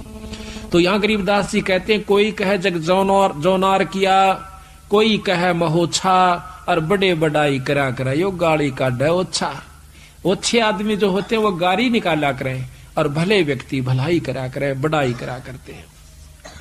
तो वो दोनों कहने लगे भाई सच्ची बता दो, अका सच्ची बता दो, यो बहुत नीच आदमी से। बोला जयदेव, बोला अच्छा की बात है, कि हम तीनों इकट्ठे रहा करते एक राजा के घर पे, और ये इतना गंदा है, इसने रानी गेला खोटा कर्म कर दिया, राजा इसने जीत मारे था, और हमने हाथ जोड़ कर बचवाया, इसके हाथ कटन में बच गया, यू हमने छोड़ कर आ गया था, माँ तू निकल जाड़े, तो हमने यूं कह दिया तेरी जान बच जाएगी। यो अड़ा के ठग गए। उनका नियत यह थी कि जान दे ये राजा ने बताओगे खाना पूछी, राजा उसने काट देगा थारी पूरी मौज। कहते इतनी बात हो रही थी, ऊपर ते 2 पत्थर की सलाह पड़ी, भारा भारा को 10-10 20-20 मन की आकर के दोनों ठगा का ऊपर उन सब के अंदर से, और दोनों का कचुमर काट कर जमीन में दसा दिया। दोनों खत्म हो गए। वह नीच कहते हैं वो ठगे से रह गए, वो जो संत गए थे साथ में, वो सिपाही गए थे, अब वो ना रहे तो अपने उल्टे हो लिए लेकर सारे ढमढमे ने। जब वापस आते हैं, राजा को पता लगा है कि वो वापस आ गए, तो कहने लगा भाई क्या बात होगी। उन्होंने सारी कथा राजा को सुना रहे थे, और जयदेव सुने था इतने फैसले पे। ने बोले जीवत है ऊपर ते स्वामी की निंदा करी, और काटे ऐब सबाब, और सिला पड़ी अजगैब ते आया नहीं जवाब। वो तो खत्म हो गए, दोनों मर गए। महाराज की निंदा करे थे, बहुत बुंडी करे थे महाराज जी, के बताऊं। तो कहते हैं उनके मरे की सुनकर जयदेव फूट फूट करने लग गया, जो कर भाई मर जाया करे। रो कर निवासु पूछने लग गया, जब नो टूंडे हाथा थे वो टूटते हैं, नो कहे उसी समय दोनों हाथ नो करे थे, दोनों हाथ पूरे हो गए। बोल सतगुरुदेव की जय। तो संत जयदेव जी की कथा आपने सुन ली है। अब बताइए भाई और बहनों, इस कथा के आधार से यदि हम निर्णय करें तो सतलोक आश्रम करोथा में रहने वाले उन भक्तों को कहाँ ज्ञान था। वो तो एक दूसरे की निंदा चुगली में लगे रहा करते थे, भक्ति और भगवान से उनको कोई मतलब नहीं था। तो भाई और बहनों, ये गलती आने वाले समय में यदि हमारे सामने ऐसी कोई परिस्थितियां प्रकट हो जाए तो हम भाई बहनों ने इस प्रकार की गलतियां करने से बचना है। जिसके जैसे कर्म है, सतगुरु भगवान अंतर्यामी है, ये कबीर परमात्मा कुछ भी छुपा हुआ नहीं है। अरे परमात्मा ने हमें बताया कि 650 साल पहले जब वो गणिका बहन सत्संग सुनकर परमात्मा के सत्संग में ज़्यादा से ज़्यादा आने लगी, तो आश्रम के मुख्य लोग उस बहन को डराने लगे, धमकाने लगे कि तू आश्रम में मत आया कर, तू बदनाम औरत है, तेरे कारण आश्रम की बदनामी हो रही है, गुरु जी की बदनामी हो रही है। और वो बहन एक दिन गुरुदेव के सामने जाकर रोने लगी। तो कबीर जी ने पूछा कि बेटी क्यों रो रही है, क्या बात है। उसने कहा पिताजी ऐसी ऐसी बात है, अब आपका ज्ञान सुनने के बाद मेरे से रहा नहीं जाता और मुझे आश्रम में आने से रोका जाता है मुख्य भाइयों के द्वारा। तो गुरुदेव ने कहा कि बेटा उनका नाम बता, लेकिन उस बहन ने नाम नहीं बताया। गुरुदेव ने कहा कि वो अच्छी आत्मा थी, उसने किसी का नाम नहीं बताया। उसने ये कहा कि मुझे तो जो भी मिलता है बस यही बोलता है। ये कहकर वो रोने लग गई। तो कहाँ वो गणिका बहन और कहाँ वो सरोज बहन, रात और दिन का अंतर भाई और बहनों, रात और दिन का अंतर। तो आगामी समय में आप और हम भाई बहनों ने इस प्रकार से कोई भी गलती इस भक्ति मार्ग पर नहीं करनी है। ये अंतर्यामी भगवान है, अंतर्यामी। हम रोज संध्या आरती में इनके समक्ष खड़े होकर इनकी महिमा में वाणी बोलते हैं कि अंतर्यामी एक तुम आत्म के आधार, और जो तुम छोड़ो हाथ तो मोय कौन उतारे पार। अंतर्यामी से कुछ भी छुपा हुआ नहीं है। जिसके जैसे कर्म है, समय आने पर उसके सामने ऑटोमेटिक आ जाएंगे। हम भगत आपस में निंदा चुगली करके, राग द्वेष ईर्ष्या करके हम क्यों अपने कर्म फोड़ें, हम क्यों अपनी भक्ति बर्बाद करें। तो भाई और बहनों, हमने अपने गुरुदेव पर विश्वास रख के चलना है हर परिस्थिति में। हमारे साथ चाहे कोई कितना ही बुरा क्यों ना करे, आज हमारे साथ में कितना बुरा किया जा रहा है, दास को तो इन सतलोक आश्रम मैनेजमेंट हरियाणा वालों ने जेल तक भिजवा दिया, झूठा मुकदमा लगवा दिया, अनेकों बार मारपीट की, गाली गलौज की तो कोई सीमा ही नहीं। क्या दास ने कभी भी हिसार जेल में अपने गुरुदेव भगवान के पास में इनकी कोई शिकायत भिजवाई? नहीं। दास ने तो अपने मन में भी कभी परमात्मा से इनकी कोई शिकायत नहीं की कि परमेश्वर आप अंतर्यामी हैं, सब कुछ देखने वाले हैं, मेरी तो इच्छा है कि आप इनको क्षमा करें, आप इनको माफ़ करें, लेकिन परमेश्वर बाकी आपका जैसा भक्ति विधान है वैसा ही होगा। तो भाई और बहनों, हमने निकट भविष्य में इस प्रकार की गलतियां नहीं करनी है। हम सतगुरुदेव भगवान से उपदेश अपने आत्म कल्याण के लिए लेते हैं, भक्ति करने के लिए लेते हैं, एक दूसरे की निंदा चुगली करने के लिए नहीं लेते। हमारे साथ कोई चाहे कितना ही बुरा बर्ताव क्यों ना करें, हमने सहन करना है। साधु वही होता है जो सहन करता है, जो संघर्ष करता है। समय आने पर इस सरोज को बताऊंगा कि निंदा करने का क्या परिणाम होता है। वही प्रतिशोध उस कपटी ने अब आर्य समाजियों के उकसाने पर लिया है। वास्तविकता यह है कि संत रामपाल जी महाराज ने उस ढोंगी के ढोंग का पर्दाफाश करने के लिए भक्ति मार्ग पर शास्त्र अनुकूल तर्क युक्त एक पुस्तक भक्ति और भगवान जो दिसंबर 2005 में लिखी थी, उस पुस्तक में पर्दाफाश होने के पश्चात उसने आर्य समाजियों के उकसाने पर संत रामपाल जी महाराज पर झूठे आरोप लगाए। विचार करने की बात है कि बहन सरोज के माता पिता भी सतलोक आश्रम में सत्संग सुनने व सेवा करने आते जाते रहते हैं। उन्हीं के साथ उनकी बेटी सरोज भी सतलोक आश्रम करोथा में सेवा करने तथा सत्संग सुनने के उद्देश्य से जाती रही है। जैसे उस ढोंगी संजय उर्फ कृष्ण दास की बहन 26 वर्ष भी अपने माता तथा पिता श्री बलवान सिंह के साथ जाती रही है। कभी कभी अकेली भी जाती रही है, क्योंकि गुरु का दर्जा परम पिता का होता है। अब देखो भाई और बहनों, बातें तो ऐसी लिख रहे हैं कि जैसे बिल्कुल समझ गए हो हर बात को, कि गुरु का दर्जा परम पिता का होता है। अरे परम पिता कौन है? परम पिता है कबीर जी, जिसने सारी सृष्टि रची है। और आश्रम मैनेजमेंट लिख रहा है कि गुरु का दर्जा परम पिता का होता है। अगर आपने सतगुरु रामपाल जी को परम पिता का दर्जा दे दिया होता तो आप इस प्रकार की महा गलतियां ना करते। आज आप वर्तमान में करोथा कांड के 18 साल बाद आज आप वर्तमान में उस डाढ़ी मूछ वाले नकली कबीर को भगवान मानकर जून के महीने में उसका कबीर प्रकट दिवस नहीं मनाते। यदि आप अपने गुरु को ही परम पिता का दर्जा दे चुके होते तो भाई और बहनों, करनी तज कथनी कथ है, अज्ञानी दिन रात कुत्ते जू भोकत फिर है, सुनी सुनाई बात है। क्योंकि गुरु का दर्जा परम पिता का होता है, जहां निसंकोच श्रद्धालु जाते हैं। एक और विचारणीय विषय है कि जिस आश्रम में कई सैकड़ों की संख्या में भगत रहते हों तथा कई सैकड़ों प्रतिदिन उपदेश लेने या दर्शन करने आते हों, और जिस आश्रम से जुड़े श्रद्धालुओं की संख्या लाखों हो, क्या वे सभी मूर्ख हैं और क्या वह एक ढोंगी ही सच्चा है? सतलोक आश्रम बनने के पश्चात सतलोक आश्रम करोथा में संत रामपाल जी महाराज की सगी बहन भी साध्वी बनकर भक्ति करती थी। देखो भाई और बहनों, ये बात भी ज्ञान आधार से बिल्कुल उचित नहीं है। इस भक्ति मार्ग में ऐसा नहीं चलता है भाई और बहनों। सतलोक आश्रम बनने के पश्चात यानी सतलोक आश्रम करोथा सन 2000 के आसपास बन के तैयार हो गया। सतलोक आश्रम बनने के पश्चात सतलोक आश्रम करोथा में संत रामपाल जी महाराज की सगी बहन भी साध्वी बनकर रहती थी। क्या बनकर रहती थी? साध्वी बनकर रहती थी। भाई ये सतगुरु के मार्ग में नहीं चलता है, ये तो आसाराम के मार्ग में चलता है, ओशो के आश्रम में चलता था। भाई संत रामपाल जी की बहन क्यों साध्वी बनकर आश्रम में रहती थी? भाई संत रामपाल जी के मार्ग में तो ऐसा कोई विधान है ही नहीं।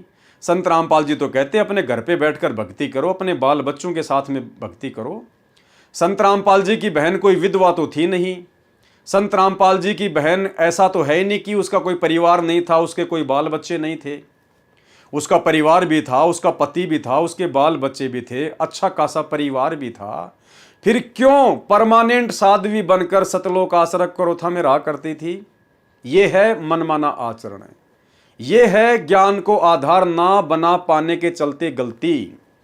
अब बताइए, परमानेंट रहा करती थी कि बस अब तो मैं आश्रम में रहूंगी, भक्ति करूंगी और कुछ नहीं। और जब करोथा कांड हुआ तब कहां जाना पड़ा? बताइए। अरे आप तो परमानेंट आश्रम में आई थी ना, साध्वी बनकर भक्ति करती थी ना। साध्वी का मतलब होता है फिर दोबारा अपने घर के दर्शन भी ना करना, दोबारा अपने घर पर ना जाना, उसको कहते हैं साध्वी बनकर किसी आश्रम में रह के भक्ति करना। घर परिवार से, समाज से संन्यास ले लेना, उसको कहते हैं साध्वी। तो जब क्रोथा कांड हुआ 2006 में, फिर वो साध्वी कहाँ चली गई? फिर सतगुरु रामपाल जी परमेश्वर जी की वो कलयुगी बहन, वो साध्वी कहाँ चली गई भाई? वो तो साध्वी बन के भक्ति करने आई थे ना परमानेंट आश्रम में। तो भाई और बहनों, ये गलती आप और हमने बिल्कुल भी नहीं करनी है। हम जैसे भी हैं, जिस भी हालात में हैं, अपने परिवार में, अपने बाल बच्चों के साथ में अगर थोड़ा बहुत संघर्ष है, कोई दिक्कत नहीं है। सतगुरु रामपाल जी भगवान के आशीर्वाद से, उनकी भक्ति से धीरे धीरे वो संघर्ष भी कम हो जाता है, परिस्थितियां भगत के अनुकूल हो जाती हैं। इसलिए भगत ने थोड़ा सब्र करना चाहिए, थोड़ा धैर्य रखना चाहिए। बिल्कुल जोश में आके होश नहीं खो देने चाहिए, जल्दबाजी में कोई फैसला नहीं लेना चाहिए, जैसा कि सतगुरु रामपाल जी परमात्मा की बहन ने ले लिया था। उसके बाद कहाँ चली गई वो साध्वी? जब 2005 का क्रोथा कांड हुआ, उसके बाद कहाँ चली गई वो साध्वी भाई?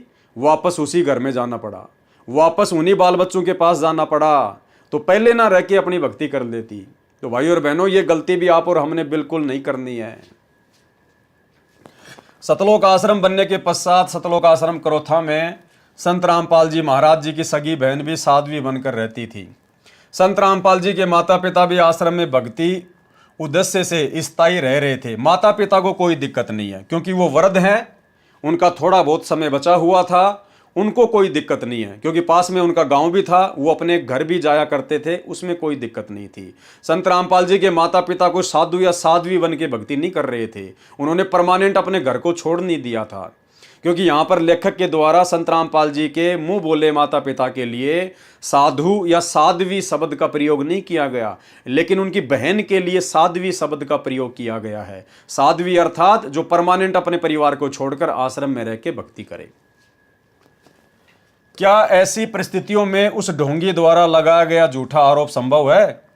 वास्तविकता यह है कि वह ढोंगी केवल आश्रम का भूखा था, उसकी ये दाल नहीं गली। जिस महंत भगत राम जी को अब गुरु बनाकर आश्रम प्राप्त किया है, अब आगे उस गुरुद्रोही हो चुके व्यक्ति कृष्ण दास जी के आगामी जीवन के विषय में लिखा जा रहा है।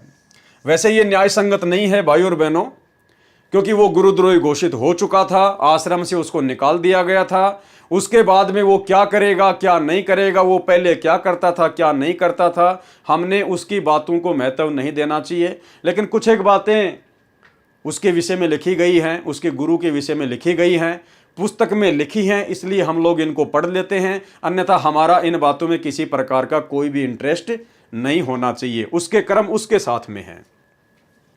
जिस महंत भगत राम जी को अब गुरु बनाकर आश्रम प्राप्त किया है, उस संत श्री भगत राम महंत आश्रम कोठी दयालदास छुडानी के विषय में कहा करता था कि भगत राम तो प्रत्यक्ष राक्षस है। एक औरत के साथ भगत राम जी के अवैध संबंध थे। वह औरत उनके साथ आश्रम छुडानी में रहने का आग्रह करने लगी, तो भगत राम जी ने रात्रि में उस औरत को मार कर आश्रम के पीछे डाल दिया। देखो, इन बातों का कोई लेना देना नहीं है। वो व्यक्ति आश्रम छोड़कर जा चुका था सन 2000 में, और ये पुस्तक लिखी गई है क्रोथा कांड के बाद में। तो भाई और बहनों, इन बातों को यहाँ लिखने का कोई औचित्य नहीं बनता है, उसके कर्म उसके साथ में है। तथा कह रहा था कि यह पागल थी जो गिरकर मर गई। वह संजय उर्फ कृष्णदास वर्तमान में उसी भगत राम जी को गुरु बनाकर आगे नामदान कर रहा है। उसके विषय में भी अभद्र टिप्पणी करता था। अब एक कोठड़ी वाला आश्रम उस संत से इस पाखंडी को मिल गया। पहले तो भगत राम जी पूर्ण संत नहीं था तथा चरित्रहीन था, अब आश्रम दे दिया तो वही भगत राम जी पूर्ण संत हो गया।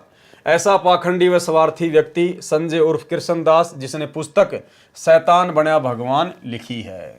छुडानी महंतों के बदमाशों व आर्य समाज के असामाजिक तत्वों ने सतलोक आश्रम व संत रामपाल जी को जान से मारने तथा आश्रम को नष्ट करने के षड्यंत्र को अमली जामा पहनाने के दुष्कृत्य की अनुमति लेने के लिए 9 जुलाई 2006 को मुख्यमंत्री हरियाणा के साथ बहादुरगढ़ में एक मीटिंग की।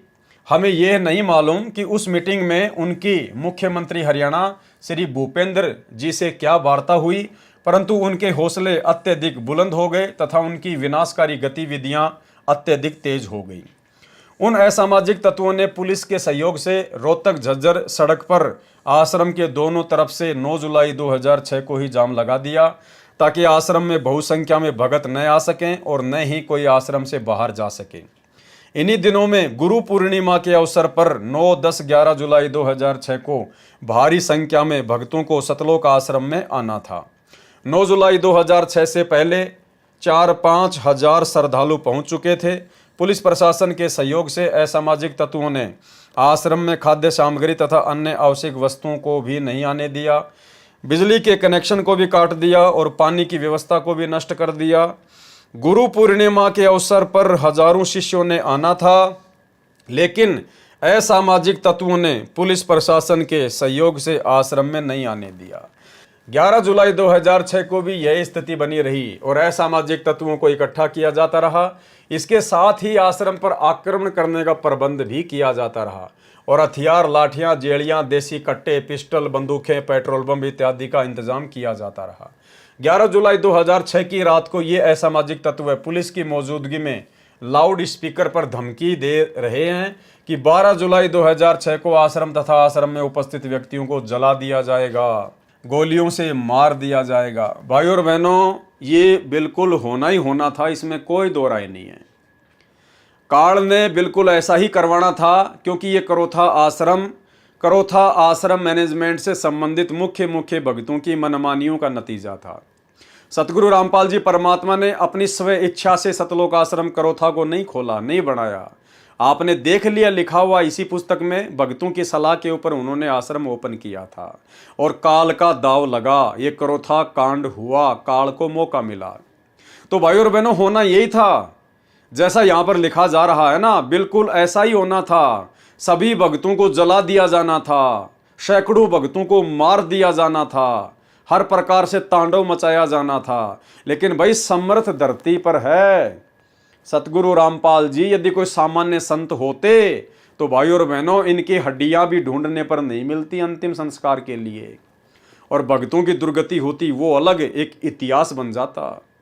लेकिन समर्थ सतगुरुदेव भगवान आश्रम में बैठे हुए थे, जिनकी तरफ किसी का ध्यान नहीं था, जिनसे किसी ने कोई पुकार नहीं की, कोई अरदास नहीं की, और कहीं से सुरक्षा के इंतजाम में सतलोक आश्रम करोथा मैनेजमेंट लगा रहा। एसपी, डीएसपी या अन्य कोई नेता मंत्रियों से ही सुरक्षा की गुहार लगाते रहे। अरे समर्थ के आगे जाके रोते, इनके चरणों में जाके पड़ जाते, अपने गलतियों की भीख मांगते, माफी मांगते, और अंत में भाइयों और बहनों, जो सुरक्षा की वो भी समर्थ ने ही की। 12 जुलाई 2006 को आश्रम तथा आश्रम में उपस्थित व्यक्तियों को जला दिया जाएगा, गोलियों से मार दिया जाएगा। इस विषय में सभी अधिकारियों, SP, DC, IG range, ADGP, CID और डीजीपी हरियाणा, मुख्यमंत्री तथा अन्य हस्तियों को फैक्स संदेशों तथा अन्य संदेशों से सूचित कर दिया गया था और ये प्रार्थना की गई कि इन खतरनाक स्थिति को टालने के लिए आवश्यक सुरक्षा व्यवस्था की जाए। देखो भाइयों और बहनों, सतगुरु समर्थ भगवान तो आश्रम में बैठा है, समर्थ सतगुरु तो सतलोक आश्रम करोथा में बैठा हुआ है। उनसे कोई किसी प्रकार की सुरक्षा की गुहार नहीं लगा रहा, क्योंकि जितने भी मुख्य लोग थे, जो भगत थे, वो गुरु को मानुष मानते थे, संत रामपाल जी को अपने जैसा व्यक्ति मानते थे, मानुष मानते थे कि ये क्या कर सकते हैं, ये तो फंसे हुए हैं और हम भी फंस गए इनके साथ साथ है। और उस स्थिति में उन लोगों से भयभीत होकर सुरक्षा की गुहार सतलोक आश्रम करोथा मैनेजमेंट के द्वारा किससे की जा रही है? इस विषय में सभी अधिकारियों, SP, DC, IG range, ADGP, CID और डीजीपी हरियाणा, मुख्यमंत्री तथा अन्य हस्तियों को फैक्स संदेशों तथा अन्य संदेशों से सूचित कर दिया गया था और यह प्रार्थना की गई, उन अधिकारियों से प्रार्थना की जा रही है। समर्थ आश्रम में बैठा है, समर्थ को परमात्मा ना मानकर उनसे कोई प्रार्थना नहीं की जा रही कि इस खतरनाक स्थिति को टालने के लिए आवश्यक सुरक्षा व्यवस्था की जाए। और अंत में कोई सुरक्षा व्यवस्था नहीं हुई, कोई सुरक्षा व्यवस्था नहीं हुई, क्योंकि जब आप अपने गुरुजी से उम्मीद तोड़कर और जब आप संसार से उम्मीद लगा बैठते हो तो भाई फिर परमात्मा उसे सफल नहीं होने देता। सेम टू सेम महाभारत जैसी वाली स्थिति। जब तक द्रौपदी को अपने पतियों पर अहंकार था, घमंड था कि मेरे 5 पति बैठे हैं, मेरा कौन क्या बिगाड़ देगा, और जब सबकी नीची गर्दन हो गई तब जाकर द्रौपदी उस परमपिता परमेश्वर से अर्ज करने लगी, अरदास करने लगी। तो सतलोक आश्रम करोथा मैनेजमेंट ने समर्थ को ना पहचान कर, जो कि वहीं बैठे हुए थे, उनसे अर्ज ना करके, उनसे अरदास ना करके, उनसे विनती ना करके, एसपी डीसी पता नहीं अधिकारियों से, इन लोगों से सुरक्षा की गुहार लगाई जा रही है। तो समर्थ भाई उस समय तक भगत की कोई मदद नहीं करता जिस समय तक भगत संसार से उम्मीद रखता है। और इन्होंने सबसे अर्ज की, विनती की, और अंत में क्या मिला इनको? लेकिन इस विषय में कोई कार्रवाई नहीं की गई, इनकी किसी ने कोई बात नहीं सुनी। अरे बाहर तो काल था भाई, सारा काम तो काल करवा ही रहा था। समर्थ तो तुम्हारे साथ में बैठा था, ये दयाल तो आश्रम में बैठा है, और तुम काल की व्यवस्था से सुरक्षा की गारंटी चाह रहे हो। उस काल की व्यवस्था से, उन नेताओं से, उन अधिकारियों से तुम लोग सुरक्षा की डिमांड कर रहे हो, लेकिन कोई किसी प्रकार की उनकी सुरक्षा नहीं हो पाई, क्योंकि काल की और दयाल की तो लड़ाई है। अंदर दयाल बैठा था, बाहर काल सब कुछ करवा रहा था, और काल से ही ये सतलोक आश्रम करोथा मैनेजमेंट सहायता मांग रहा था। कहां से देगा भाई? शिक्षा लेनी है भाई और बहनों, शिक्षा। खैर आप और हम सत्सेवक भाई बहन तो संकल्प ले चुके हैं, हम तो किसी से उधार मदद भी नहीं लेंगे, 2 रुपए की भी, चाहे भूखा क्यों ना सोना पड़े। और बाकी तो बात ही छोड़ दीजिए, हम केवल अपने गुरुदेव भगवान के अलावा किसी और से उम्मीद नहीं रखेंगे। चाहे 2 दिन खाना ना मिले, चाहे 10 दिन ना मिले, चाहे भूखे मर जाएं, लेकिन अपने गुरु जी के अतिरिक्त, इनके चरणों में रोने के अतिरिक्त हम अपने किसी रिश्तेदार से, जान पहचान वाले तो हमारे कोई बचे नहीं, क्योंकि भक्ति मार्ग में यारी दोस्ती नहीं चलती है। रिश्तेदारों से मदद नहीं लेंगे, और किसी से मदद नहीं लेंगे, अपने भगत भाइयों से भी मदद नहीं लेंगे। हम तो यहाँ तक का संकल्प कर चुके हैं। तो भाई और बहनों, हमने विशेष तौर पर इन बातों को अपने दिलो दिमाग में, अपने जहन में बैठा लेना है। अगर आपकी मोटरसाइकिल भी मार्केट में पकड़ी जाए, भले आपके मोबाइल में आपके 10 रिश्तेदारों के नंबर हैं, चाहे आपका रिश्तेदार, चाहे आपके शहर का मुख्यमंत्री क्यों ना है, आपके स्टेट का मुख्यमंत्री क्यों ना है, आपने वो गाड़ी छुड़वाने के लिए उससे भी सहायता नहीं ले ली, उससे भी फोन नहीं करवाना। आपका कोई मित्र चाहे कितना बड़ा अधिकारी क्यों ना है, वो आपके काम को आसानी से कर सकता है, लेकिन आपने उससे भी मदद प्राप्त नहीं करनी है। पकड़ी गई तो पकड़ी गई, आप उन्हीं से कहिए कि भाई साहब देख लीजिए, जैसा भी है, जैसा भी है का मतलब ये नहीं कि वो रिश्वत मांगेगा तो हम रिश्वत दे देंगे, नहीं। उनको बताइए भाई साहब ठीक है, मेरी गलती है, मेरे पास में कागज़ नहीं था, आगे से ध्यान रखूंगा। अब जैसा भी है आप जी, जो भी सरकारी खर्चा है, जो भी इसकी जो रसीद जो कटे आप मुझे दे दीजिए, 100, 50, 200, 500 रुपये। हमने केवल वो रसीद कटवा कर, पैसे देकर ही हमने अपनी गाड़ी छुड़वानी है, अन्यथा हमने किसी से कोई उम्मीद किसी प्रकार की नहीं करनी है। और हमने अपने गुरुदेव भगवान के द्वारा दिया गया नाम, चाहे प्रथम नाम है, चाहे सतनाम है, चाहे सार नाम है, उसी समय हमने उसका सुमरण शुरू कर देना है। हालांकि भगत का तो सुमरण चालू ही रहता है, यदि भूल पड़ जाए तो हमने उस समय इधर उधर की चिंता ना करके, और हमने केवल अपने गुरुदेव का सुमरण करना है। सुमरण करने का मतलब है आप अपने गुरुदेव को पुकार रहे हो, आप अपने गुरुदेव को याद कर रहे हो, और परमात्मा 100% कोई न कोई समाधान आपकी समस्या का जरूर निकालेगा। तो भाई और बहनों, हमने इन पुस्तकों को पढ़ने के पीछे हमारा मकसद यही है कि हम शिक्षा लें।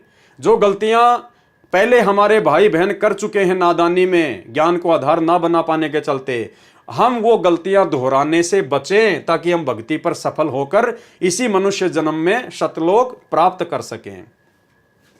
लेकिन इस विषय में कोई कार्रवाई नहीं की गई, अर्थात सतलोक आश्रम करोथा मैनेजमेंट की बाहर से कोई भी मदद नहीं हो पाई। 12 जुलाई 2006 को भारी संख्या में असामाजिक तत्वों को टेम्पू और ट्रकों के जरिए डिग्गल गांव में इकट्ठा किया गया। इन तत्वों के हाथों में सतलोक आश्रम पर आक्रमण करने के लिए जेली, गंडासे, पेट्रोल बम, बंदूकें तथा दूसरे हथियार थे।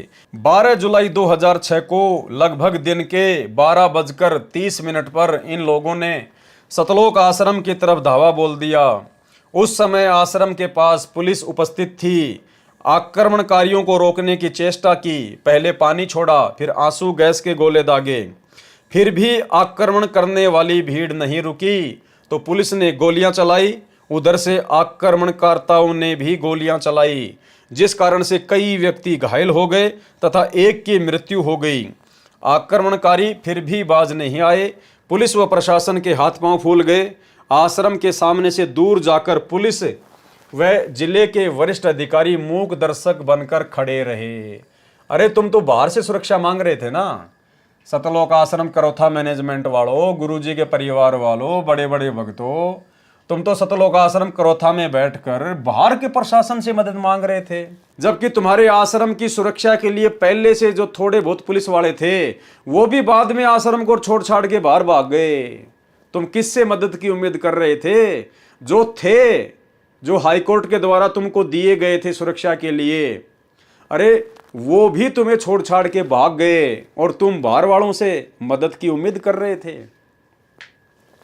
इसके पश्चात आक्रमणकारी अत्यधिक बौखला गए और आक्रमणकारियों ने आश्रम को चारों तरफ से घेर लिया। वहां पर मौजूद पुलिस भी आश्रम के सामने हट गई। असामाजिक तत्वों ने आश्रम पर पत्थर, पेट्रोल बम, बंदूकों तथा अन्य हथियारों से आक्रमण शुरू कर दिया तथा उसको रोकने के लिए पुलिस ने कोई कार्यवाही नहीं की। इसको रोकने के लिए भक्तों ने टेलीफोन पर, अब देखो भाई और बहनों, फिर से गलती, फिर से महागलती, फिर से महागलती। समर्थ के पास में कोई नहीं जा रहा, समर्थ के पास में कोई नहीं जा रहा, समर्थ के ऊपर कोई विश्वास नहीं कर रहा। बाहर से मदद ली जा रही है, बाहर से मदद ली जा रही है। उसके बाद क्या किया सतलोक आश्रम करोथा मैनेजमेंट ने? इसको रोकने के लिए भक्तों ने टेलीफोन पर जिला उपायुक्त व पुलिस अधीक्षक से भी प्रार्थना की। अपने गुरुजी से कोई प्रार्थना नहीं कर रहा, अपने गुरुजी से कोई प्रार्थना नहीं कर रहा। अरे लेके माड़ा बैठ जाते आश्रम में, जब समर्थ बैठा है, जब धनी बैठा है, तो तुम्हें किस चीज की चिंता है मेरे भाई? लेकिन उस समय कोई भी इनको समर्थ नहीं मानता था, कोई भी इनको भगवान नहीं मानता था, पूर्ण संत नहीं मानता था। और यही कारण है भाई और बहनों, जब आप ज्ञान को आधार बनाकर भक्ति नहीं करते हैं तो आपको गुरु में मानुष के अलावा कुछ भी दिखाई नहीं देता है। इसको रोकने के लिए भक्तों ने टेलीफोन पर जिला उपायुक्त व पुलिस अधीक्षक से प्रार्थना की, लेकिन उन्होंने कुछ नहीं किया। अरे जो समर्थ चाहेगा वो होगा भाई, सतगुरु जो चाहे सो कर ही। जब तक ये नहीं चाहेगा तुम्हारी मदद के लिए कोई नहीं आ सकता, कोई भी। ये समर्थ बैठा है, ये तुम्हारी परीक्षा चल रही थी, ये तुम्हारे विवेक की, तुम्हारे धैर्य की, तुम्हारे विश्वास की परीक्षा थी। समर्थ 1994 से ज्ञान दे रहा था, 2006 में करोथा कांड हुआ।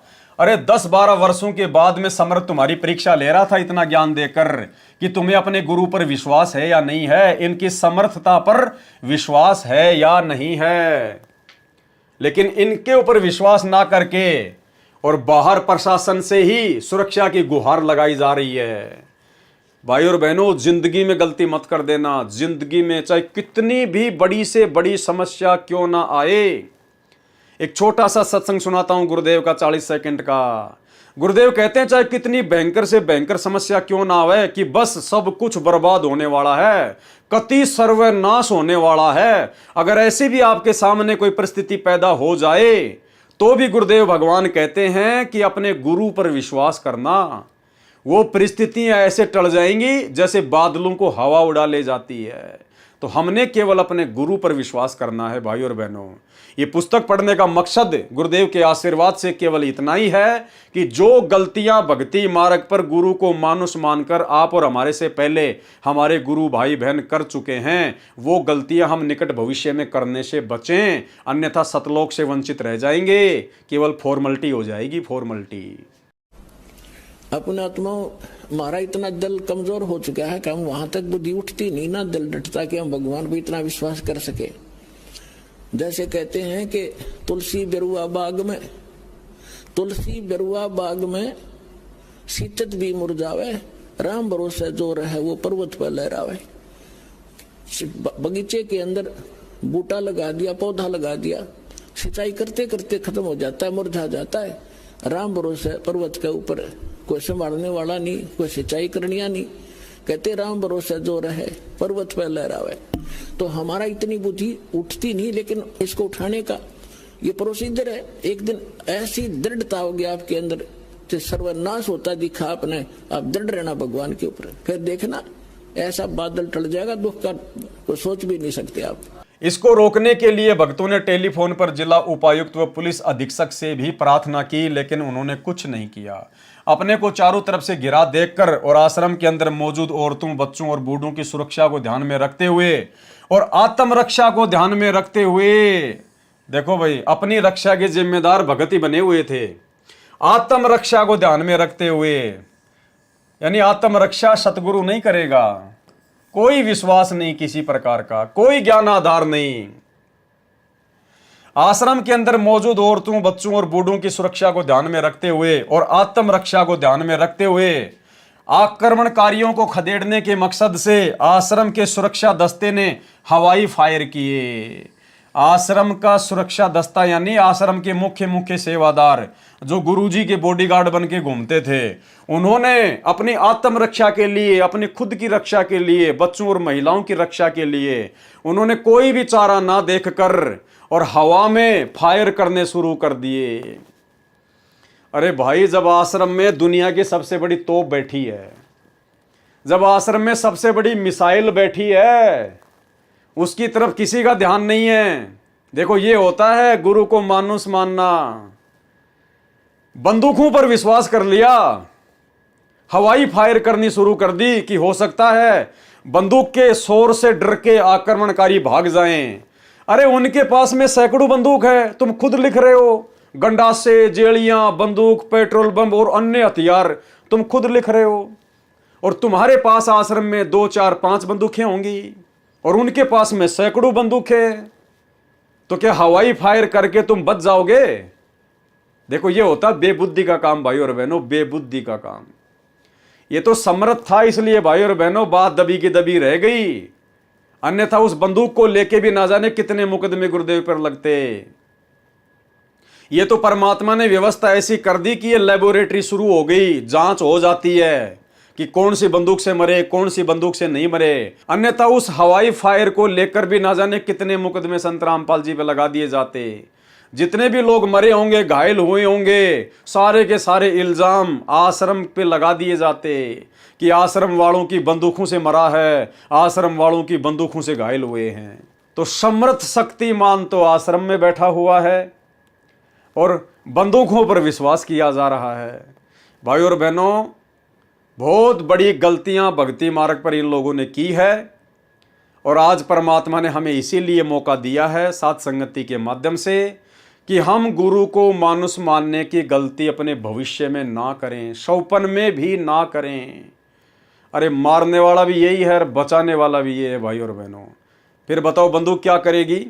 इसी परमेश्वर ने सत्संगों में बताया कि त्रेता युग में भगत प्रहलाद को उसके पिता हिरण्यकशिपु ने 84 प्रकार की घोर घोर यातनाएं दी। उस भगत प्रहलाद ने कभी भी अपने पिता के खिलाफ एक लकड़ी का डंडा भी नहीं उठाया, अपने भगवान पर विश्वास रखा, जबकि उसका भगवान तो नकली था, विष्णु। मीराबाई के साथ में कैसी कैसी घटनाएं घटी, मीराबाई ने कभी एक लकड़ी का डंडा भी नहीं उठाया। और आज समर्थ साक्षात धरती पर हम उसकी शरण में, और वही क्रोथा आश्रम में हमारे पास में बैठा हुआ है, और फिर भी हम लोग बंदूकों पर विश्वास कर रहे हैं, हवाई फायर कर रहे हैं, अपनी आत्मरक्षा के ठेकेदार स्वयं ही बन रहे हैं। यह होता है गुरु को मानुष मानना, गुरु के ऊपर बिल्कुल भी विश्वास ना करना। तो भाई और बहनों, बिल्कुल भी ज्ञान आधार नहीं था। परमात्मा पहले कह चुके हैं कि उस समय तो वो लोग जुड़े थे जिनको माया चाहिए थी, जिनको पैसा चाहिए था, वो ज्ञान को आधार बना के नहीं जुड़े थे। एक बार फिर से सुन लीजिए। विचार करना पुण्यात्माओं, ये काल हमारे साथ कितना धोखा किए हुए है। आज से जो 15 साल पहले लगे थे 100-200 परिवार, अब उनमें से मेरे ख्याल में 10% उस लगन से 10% लगे हुए, बाकी ढीले पड़ गए, क्योंकि उनका सुख गणे हो गए। वो तो माया चाव थे, उनको ज्ञान था को नहीं, क्योंकि दास को भी परमात्मा ने या ज्ञान योग नहीं खोला था जब तक, क्योंकि इस ज्ञान को परमात्मा ने बैन ला रखा था कि अभी इसको प्रचार नहीं करना। क्योंकि जैसे ये ज्ञान तो दास बताता था, गांव गांव में जाकर सत्संग किया करता था, लेकिन कबीर परमेश्वर जी की वाणी से ही ये यूं का यूं बताया करता था कि ब्रह्मा विष्णु महेश की ये स्थिति है, दुर्गा की ये स्थिति है। लेकिन आम व्यक्ति का विश्वास नहीं होता, जो हमारे शिष्य थे उनका विश्वास ना होता कि ठीक है, उनको लाभ हो रहे थे, परमात्मा के नाम लेते उनके सारे संकट दूर होने लगे थे, इसलिए शिष्य तो बनने शुरू हो गए थे। क्योंकि ये जो मंत्र है, इस मंत्र का जाप पूरे विश्वास लगन के साथ जो व्यक्ति करता है, उसको ज्ञान है या ना है, जैसे डॉक्टर कोई दवाई देता है, औषधि देता है, मरीज खा लेता है, तो उसको नहीं पता इसमें कौन सा केमिकल है, कौन सा साल्ट है, तो वह दवाई अंदर गई, लाभ तो करेगी। तो ऐसे जो पुराने समय में जो भक्त लगे थे, उनको लाभ तो नरे हो गए, क्योंकि वो हमारे संग में ज्यादा रहते थे। जहां भी कहीं पाठ होता था वो सारे ही वहां आ जाते थे कि उनका सुख गणे होया करते। कुछ दिनों के बाद फिर वो अच्छे सुखी हो गए, घर में सुख हो गया, सारे लाभ होने लग गए। तो फिर हमने आश्रम करौथा में डेरा डाल लिया, वहां भी कुछ दिन आए, फिर ढीले पड़ गए, फिर संगत ज्यादा होती रही, ऐसे वो पीछे हट गए। तो कहने का भाव ये है कि एक समय ऐसा आता, वो हमसे दूर नहीं है, वो हमारे कोई ये भी नहीं है कि हम गुरु जी से दूर हो गए, लेकिन वो कमजोर पड़ गए। तो भाई और बहनों, ये गलती करने से हमने बचना है, शिक्षा लेनी है। आक्रमणकारियों को खदेड़ने के मकसद से आश्रम के सुरक्षा दस्ते ने हवाई फायर किए। पुलिस व आक्रमणकर्ताओं के बीच हुई फायरिंग व पथराव से उपरोक्त दुर्घटना होने के पश्चात जिला प्रशासन की नींद खुली और करौथा गांव के आसपास धारा 144 CRPC लगाई, जो केवल एक नाटक था। यह सिलसिला 13 जुलाई 2006 सुबह 2 बजे तक चलता रहा। बाद में भारी संख्या में पैरामिलिट्री फोर्स बुलाई गई। प्रारंभ में तो आश्रम के भक्तों ने यही समझा कि यह सारी कार्रवाई उनकी और आश्रम की सुरक्षा के लिए की जा रही है, लेकिन उनको ये देखकर हैरानी हुई कि ये सारे इंतजाम आश्रम को खाली करवाने तथा संत रामपाल जी और भक्तों को गिरफ्तार करने के लिए किया जा रहा है। असामाजिक तत्व अपने हथियारों के साथ ज्यों के ज्यों आश्रम के चारों तरफ कुछ ही दूरी पर खड़े रहे, जबकि वहां धारा 144 लगी हुई थी। उन शरारती तत्वों के खिलाफ कोई कार्रवाई नहीं की गई। भैया, लड़ाई इस दयाल और 21 ब्रह्मांड के स्वामी काल के बीच में चल रही है। किसके बीच में? दयाल कबीर परमात्मा सतगुरु रामपाल जी और काल के बीच में चल रही थी। तो भाई, तुम्हें सुरक्षा कहां से मिलेगी काल के द्वारा? या तो सारी व्यवस्था काल की है, और न ही उनके खिलाफ आश्रम पर आक्रमण करने के लिए कोई FIR दर्ज की गई। अरे भाई, गुरुजी ने यही तो बताया। और क्या बता रहे थे गुरुजी सत्संगों में? कि निरंजन धन तेरा दरबार, यहाँ तनिक ना न्याय विचार। आश्रम खाली होने के पश्चात आक्रमणकारियों तथा पुलिस फोर्स के बीच डिग्गल गांव में झगड़ा हुआ, क्योंकि आक्रमणकारियों ने पुलिस की कुछ गाड़ियों को आग लगाई, जिसकी FIR पुलिस स्टेशन बेरी में दर्ज की गई, परंतु अभी तक किसी को गिरफ्तार नहीं किया गया। इससे स्पष्ट हो गया कि मुख्यमंत्री हरियाणा का मेहर भरा पंजा उपद्रवियों के सिर पर है। ध्यान से सुनना भाई और बहनों, अंत में लेखक क्या कह रहा है कि इससे स्पष्ट हो गया कि मुख्यमंत्री हरियाणा का मेहर भरा पंजा। उस समय हरियाणा का मुख्यमंत्री कौन था? भूपेंद्र सिंह हुड्डा। भूपेंद्र सिंह हुड्डा उस समय कांग्रेस की सरकार थी। इससे स्पष्ट हो गया कि मुख्यमंत्री हरियाणा का मेहर भरा पंजा उपद्रवियों के सिर पर है। और भाई और बहनों, बरवाला कांड के बाद 2019 में जिस भूपेंद्र हुड्डा के संरक्षण में करौथा कांड हुआ, संत रामपाल जी को और उनके फॉलोवर्स को जो है बदनाम किया गया, परेशान किया गया, आश्रम को उजाड़ दिया गया, उसी भूपेंद्र सिंह हुड्डा को सतलोक आश्रम मैनेजमेंट हरियाणा ने, गुरुदेव के परिवार ने, राष्ट्रीय समाज सेवा समिति वालों ने सन 2019 में भगत समाज को पीला पर्चा दिखाकर, गुरुदेव का आदेश बताकर उसी भूपेंद्र सिंह हुड्डा को जिताने के लिए कमर तोड़ मेहनत की गई। पीले पर्चे में यहां तक लिख दिया गया, अगर कोई भूपेंद्र सिंह हुड्डा को वोट नहीं देगा तो गुरुद्रोही घोषित कर दिया जाएगा, आश्रम में नो एंट्री हो जाएगी। तो बताओ भाई और बहनों, असली गुरुद्रोही कौन? अरे जिस मुख्यमंत्री ने तुम्हारे गुरुदेव को इतना दुखी किया, इतना परेशान किया, करोथा कांड के तहत 21 महीने रोहतक की जेल में कष्ट उठाने के लिए बाध्य किया, तुम्हारा आश्रम उजाड़ दिया। अरे तुम उसी शैतान व्यक्ति को जिताने के लिए कमर तोड़ मेहनत कर रहे हो, तो तुमसे बड़ा बेबुद्धि वाला इंसान धरती पर कौन होगा? तुमसे बड़ा गुरु का विरोधी, गुरुद्रोही और धरती पर कौन होगा? और गुरुद्रोही कहा जाता हम सत्सेवकों को। निरंजन धन तेरा दरबार, यहां तनिक ना न्याय विचार। भाई और बहनों, ये सबके काले कारनामे सामने आ रहे हैं। इससे स्पष्ट हो गया कि मुख्यमंत्री हरियाणा का मेहर भरा पंजा उपद्रवियों के सिर पर है।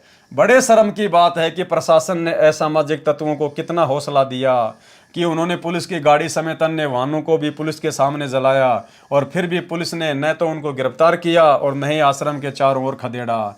क्यों खदेड़ेगी भाई? पुलिस भी काल की, उपद्रवीकारी भी काल के, षड्यंत्र भी काल का। तो भाई काल अपने वालों को क्यों परेशान करेगा? इलेक्ट्रॉनिक मीडिया को भक्तों ने मौके पर आने के लिए प्रार्थना की ताकि वो इस सारे घटना चक्र की रिकॉर्डिंग कर लें और सतलोक आश्रम को नष्ट करने के षड्यंत्र का खुलासा कर सकें। लेकिन दुर्भाग्यवश पुलिस ने उनको ऐसा नहीं करने दिया और उनके हाथों से कैमरा छीनकर तोड़ दिया और उनको पीटा भी गया। और ये कहा गया कि उन्होंने यदि दोबारा कोई इस घटना की कवरेज की तो उनके खिलाफ सख्त कार्रवाई की जाएगी। एक और आश्चर्य की बात है कि जिन असामाजिक तत्वों ने कानून हाथ में लिया तथा शांतिपूर्वक सत्संग सुन रहे श्रद्धालुओं व आश्रम के संचालक संत रामपाल जी महाराज को जान से मारने के लिए आए और पुलिस व पब्लिक की गोलियों व पत्थरों से जो असामाजिक तत्व घायल हुए तथा मृत्यु को प्राप्त हुआ, उनको सरकार की ओर से ग्रांट अर्थात सहायता राशि दी गई। इससे सिद्ध है कि 9 जुलाई 2006 को बहादुरगढ़ में मुख्यमंत्री हरियाणा के साथ हुई मीटिंग में सर्व विनाशकारी कार्य की स्वीकृति मुख्यमंत्री जी से प्राप्त हुई, और उसी मुख्यमंत्री को तुमने अपना बाप समझकर, अपना दामाद समझकर 2019 में उसको दोबारा से मुख्यमंत्री बनाने के लिए तुमने उसका सपोर्ट किया। तो सबसे बड़े गुरुद्रोही कौन हुए? संत रामपाल जी के मिशन में सबसे बड़े गुरुद्रोही कौन हुए? यही सतलोक आश्रम मैनेजमेंट हरियाणा वाला। क्योंकि मुख्यमंत्री हरियाणा श्री भूपेंद्र सिंह जी आर्य समाजी है, और उसी आर्य समाजी को तुमने 2019 में वोट डलवाए, उसी आर्य समाजी भूपेंद्र सिंह हुड्डा का तुमने समर्थन करवाया। इसको कहते हैं सबसे बड़े गुरुद्रोही। आर्य समाजी होने की बात श्री भूपेंद्र सिंह जी मुख्यमंत्री हरियाणा ने दिनांक 8 अक्टूबर 2006 के दैनिक जागरण समाचार पत्र पृष्ठ संख्या 3 पर कहा है कि हमारा परिवार 3 पीढ़ी से आर्य समाजी है। अरे आर्य समाजी हो सकता है, उसमें कोई बड़ी बात नहीं। आर्य समाजी हो सकता है, उसमें कोई बड़ी बात नहीं। हरियाणा में तो लाखों आर्य समाजी हैं। कौन से सारे आर्य समाजी तुम्हारे ऊपर लड़ाई झगड़ा करने के लिए आए थे? आर्य समाजियों को दोष नहीं है। आर्य समाजियों के मुख्य व्यक्ति वो आर्य प्रतिनिधि सभा के मुख्य आचार्य और उनका खुलेआम सहयोग करने वाले वहां के मुख्यमंत्री भूपेंद्र सिंह हुड्डा, जो कि आर्य समाजी है। ऐसे लोगों के विषय में हम बात कर रहे हैं। जब तुम्हारी आंखों के सामने प्रत्यक्ष हो गया कि आर्य समाजी भूपेंद्र सिंह हुड्डा ने उन उपद्रवकारियों का सहयोग दिया, उसके बावजूद भी तुमने उसी को 2019 में वोट डलवाए। तुमने उसी की सरकार तुमने बनवाना चाहिए। तुमने उसी सतगुरु रामपाल जी भगवान के परम विरोधी भूपेंद्र सिंह हुड्डा को तुमने वोट डलवाए, संगत से तुमने उनका समर्थन करवाया। अरे तुमने अपने भी कर्म फोड़े और बेचारी नादान संगत के भी तुमने कर्म फोड़वाए। आर्य समाज के व्यक्तियों ने भी करोथा कांड में आहत हुए आक्रमणकारियों को धनराशि इनाम में दी। समाचार पत्र दैनिक जागरण दिनांक 15 अक्टूबर 2006 तथा दैनिक भास्कर दिनांक 27 नवंबर 2006 में छपा कि करोथा कांड में घायल हुओं को दयानंद मठ रोहतक में वीर रत्न की उपाधि से नवाजा जाएगा।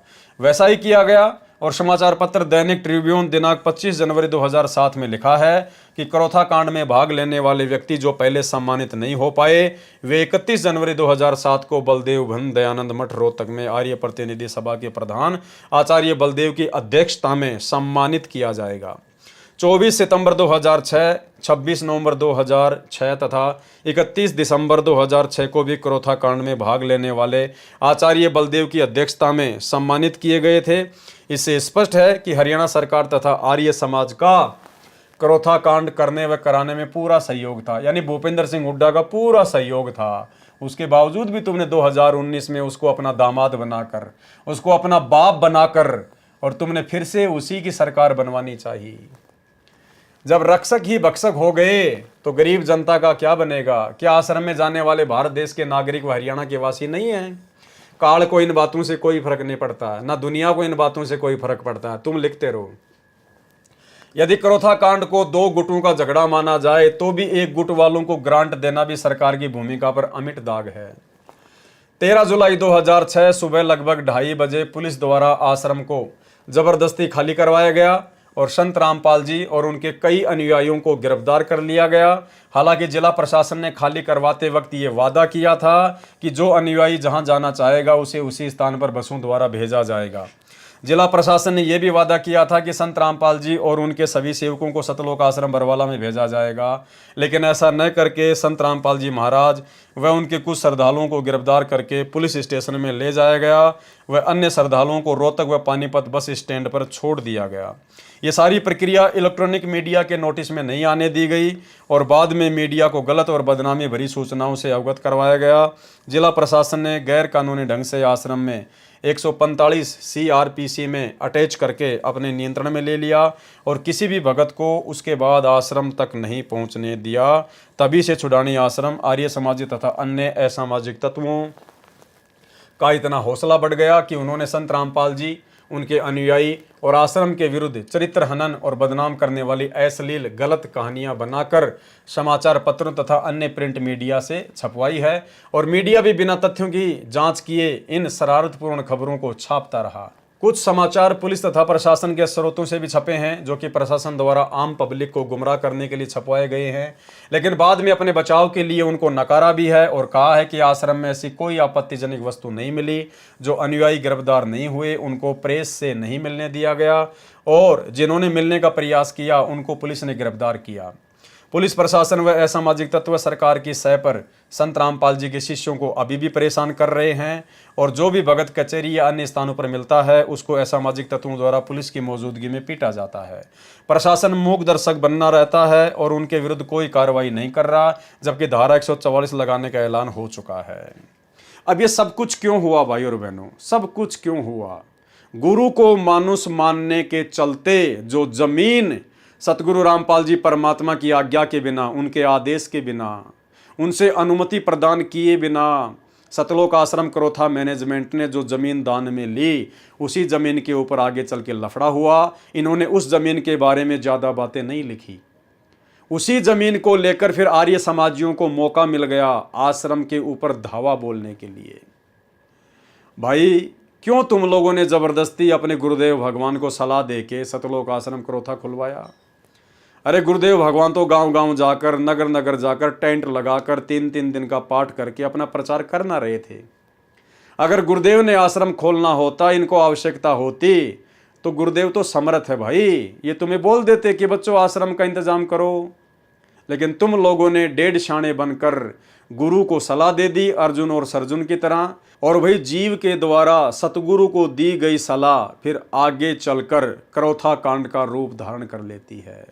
आप भक्तों की नादानियों के चलते आप खुद तो परेशान हुए संगत को भी परमात्मा से दूर किया और परमात्मा सतगुरु रामपाल जी भगवान को भी काल के साथ किए गए एग्रीमेंट के अनुसार 21 महीने रोहतक जेल में बैठने के लिए बाध्य किया गया।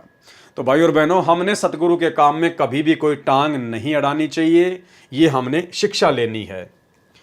उन 7,50,000 नागरिकों के आंसू पोंछने वाले संत को भी जेल में बंद कर दिया। सच्चाई को जितना दबाया जाता है वह उतने ही अधिक वेग से ऊपर आती है, सांच को आंच नहीं होती। यदि सरकार अब भी संभल जाएगी तो भी कुछ नहीं बिगड़ा है। संत रामपाल जी के विरुद्ध बनाए गए झूठे मुकदमे वापस लिए जाएं तथा जब तक आश्रम वापस प्राप्त नहीं होते हैं तब तक संत रामपाल जी के सत्संगों को पूरी सुरक्षा व्यवस्था सरकार करवाए। देखो फिर से वही गुरु को मानुष मानने वाली गलतियां। कोई शिक्षा नहीं ली जा रही, कोई सबक नहीं लिया जा रहा। बरवाला कांड से भी किसी प्रकार की कोई शिक्षा नहीं ली इन लोगों ने। बरवाला कांड के बाद भी सरकार के आगे भीख मांग रहे हैं, हाथ फैला रहे हैं कि सरकार से अनुरोध है, सरकार से विनती है, संत रामपाल जी के सारे मुकदमे वापस लिए जाएं और संत रामपाल जी जहां भी सत्संग करेंगे तो सुरक्षा की गारंटी सरकार अपने जिम्मेदारी पे ले। अरे सरकार को क्या पड़ी है भाई, संत रामपाल जी को सुरक्षा देगी? संत रामपाल जी का ना कोई राजनीति से लेना देना, ना संत रामपाल जी का किसी भी प्रकार के कोई राजनेताओं से कोई संपर्क है। तो राजनेता क्यों संत रामपाल जी को सुरक्षा देंगे? नालायकों, इतना तो दिमाग लगाओ। और फिर भी करोथा कांड के बाद भी उसी सरकार के आगे हाथ फैलाए जा रहे हैं कि संत रामपाल जी को सुरक्षा दी जाए, संत रामपाल जी को सुरक्षा दी जाए। अरे जो पूरी दुनिया को सुरक्षा दे रहा है, उसकी सुरक्षा के लिए राजनेताओं के आगे भीख मांगी जा रही है। ये होता है गुरु को मानुष मानना। और ये काम भाई और बहनों इन्होंने जमकर बरवाला कांड के बाद भी किया। इन्होंने भारत देश में कोई भी जिला कलेक्ट्रेट का ऑफिस नहीं छोड़ा जहां पर इन्होंने संत रामपाल जी की जमानत के लिए ज्ञापन ना दिया हो।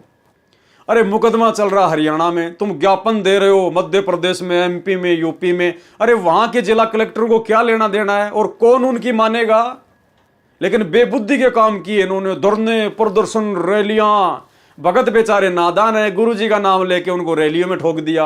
आज वहां रैली निकालेंगे, हाथों में दे दिए डंडे और झंडे, धूप में खड़ा कर दिया। संत रामपाल जी महाराज के मुकदमे वापस लो, संत रामपाल जी की जमानत करवाओ। अरे क्या मतलब है? हरियाणा में मुकदमा चल रहा, तुम चिल्ला रहे हो मध्य प्रदेश में, उनको क्या लेना देना? तो ये गुरु को मानुष मानना, और गुरु को मानुष मानने के चलते भाई और बहनों फिर काल क्या करता है? आपका धन बर्बाद करवाएगा, आपका समय बर्बाद करवाएगा और आपकी अनमोल समासें बर्बाद करवाएगा, जो कि सतलोक आश्रम मैनेजमेंट हरियाणा ने करवाने में कोई कसर नहीं छोड़ी। और वर्तमान में भी इनकी वैसी ही गति है, इनमें कोई बदलाव नहीं आया। तो फिर करोथा कांड के बाद में ये लोग सरकार से ही उम्मीद लगा के बैठे हैं, अपने गुरु से कोई उम्मीद नहीं है इनको। संत रामपाल जी के सत्संगों को पूरी सुरक्षा व्यवस्था सरकार करवाए, क्योंकि अब तो सरकार का भी भ्रम समाप्त हो गया होगा कि सतलोक आश्रम में कोई अवैध वस्तु नहीं थी। सर्व संगत की तरफ से पुनर्अनुरोध है कि संत रामपाल जी के सत्संग सार्वजनिक स्थानों पर सरकारी सुरक्षा में करवाए जाएं। ये देखो भाई और बहनों कि संत रामपाल जी के सत्संग सार्वजनिक स्थानों पर सरकार की सुरक्षा में करवाए जाएं। अब इनको सरकार सुरक्षा देगी। अब समर्थ को सरकार की सुरक्षा की आवश्यकता आन पड़ी इन भक्तों के अनुसार। ये है बेबुद्धि के काम। उनको संगत के खर्चे से किया जाएगा। ये कह रहे हैं कि सुरक्षा हमारे को सरकार दे और खर्चा हम देंगे, भाई बहन आपस में मिलके संगत के पैसे से। केवल सुरक्षा सरकार करे। अरे फिर सरकार की सुरक्षा की जरूरत क्या है? जब सरकार की सुरक्षा का खर्चा भी तुम ही उठा रहे हो तो ले आओ 150 बंदूकें संगत के पैसे से और बन जाओ तुम कमांडो। क्या दिक्कत है? तुम्हारे को देख के फिर कौन आएगा? ये बेबुद्धि वाला काम भी इन्होंने बरवाला कांड में किया। सैकड़ों हथियार ये लोग बरवाला आश्रम में जमा कर चुके थे। बाहर से भी बंदूक चलाने वाले लेके आए थे ये लोग। दास तो वहां था, मुझे तो पता है। और ये खुद भी सैकड़ों हथियार लेके इधर उधर घूम रहे थे। इनको अपने ऊपर ही विश्वास था, गुरु के ऊपर फिर भी विश्वास नहीं रहा। और उसी प्रकार के बेबुद्धि वाले काम ने बरवाला कांड करवाया।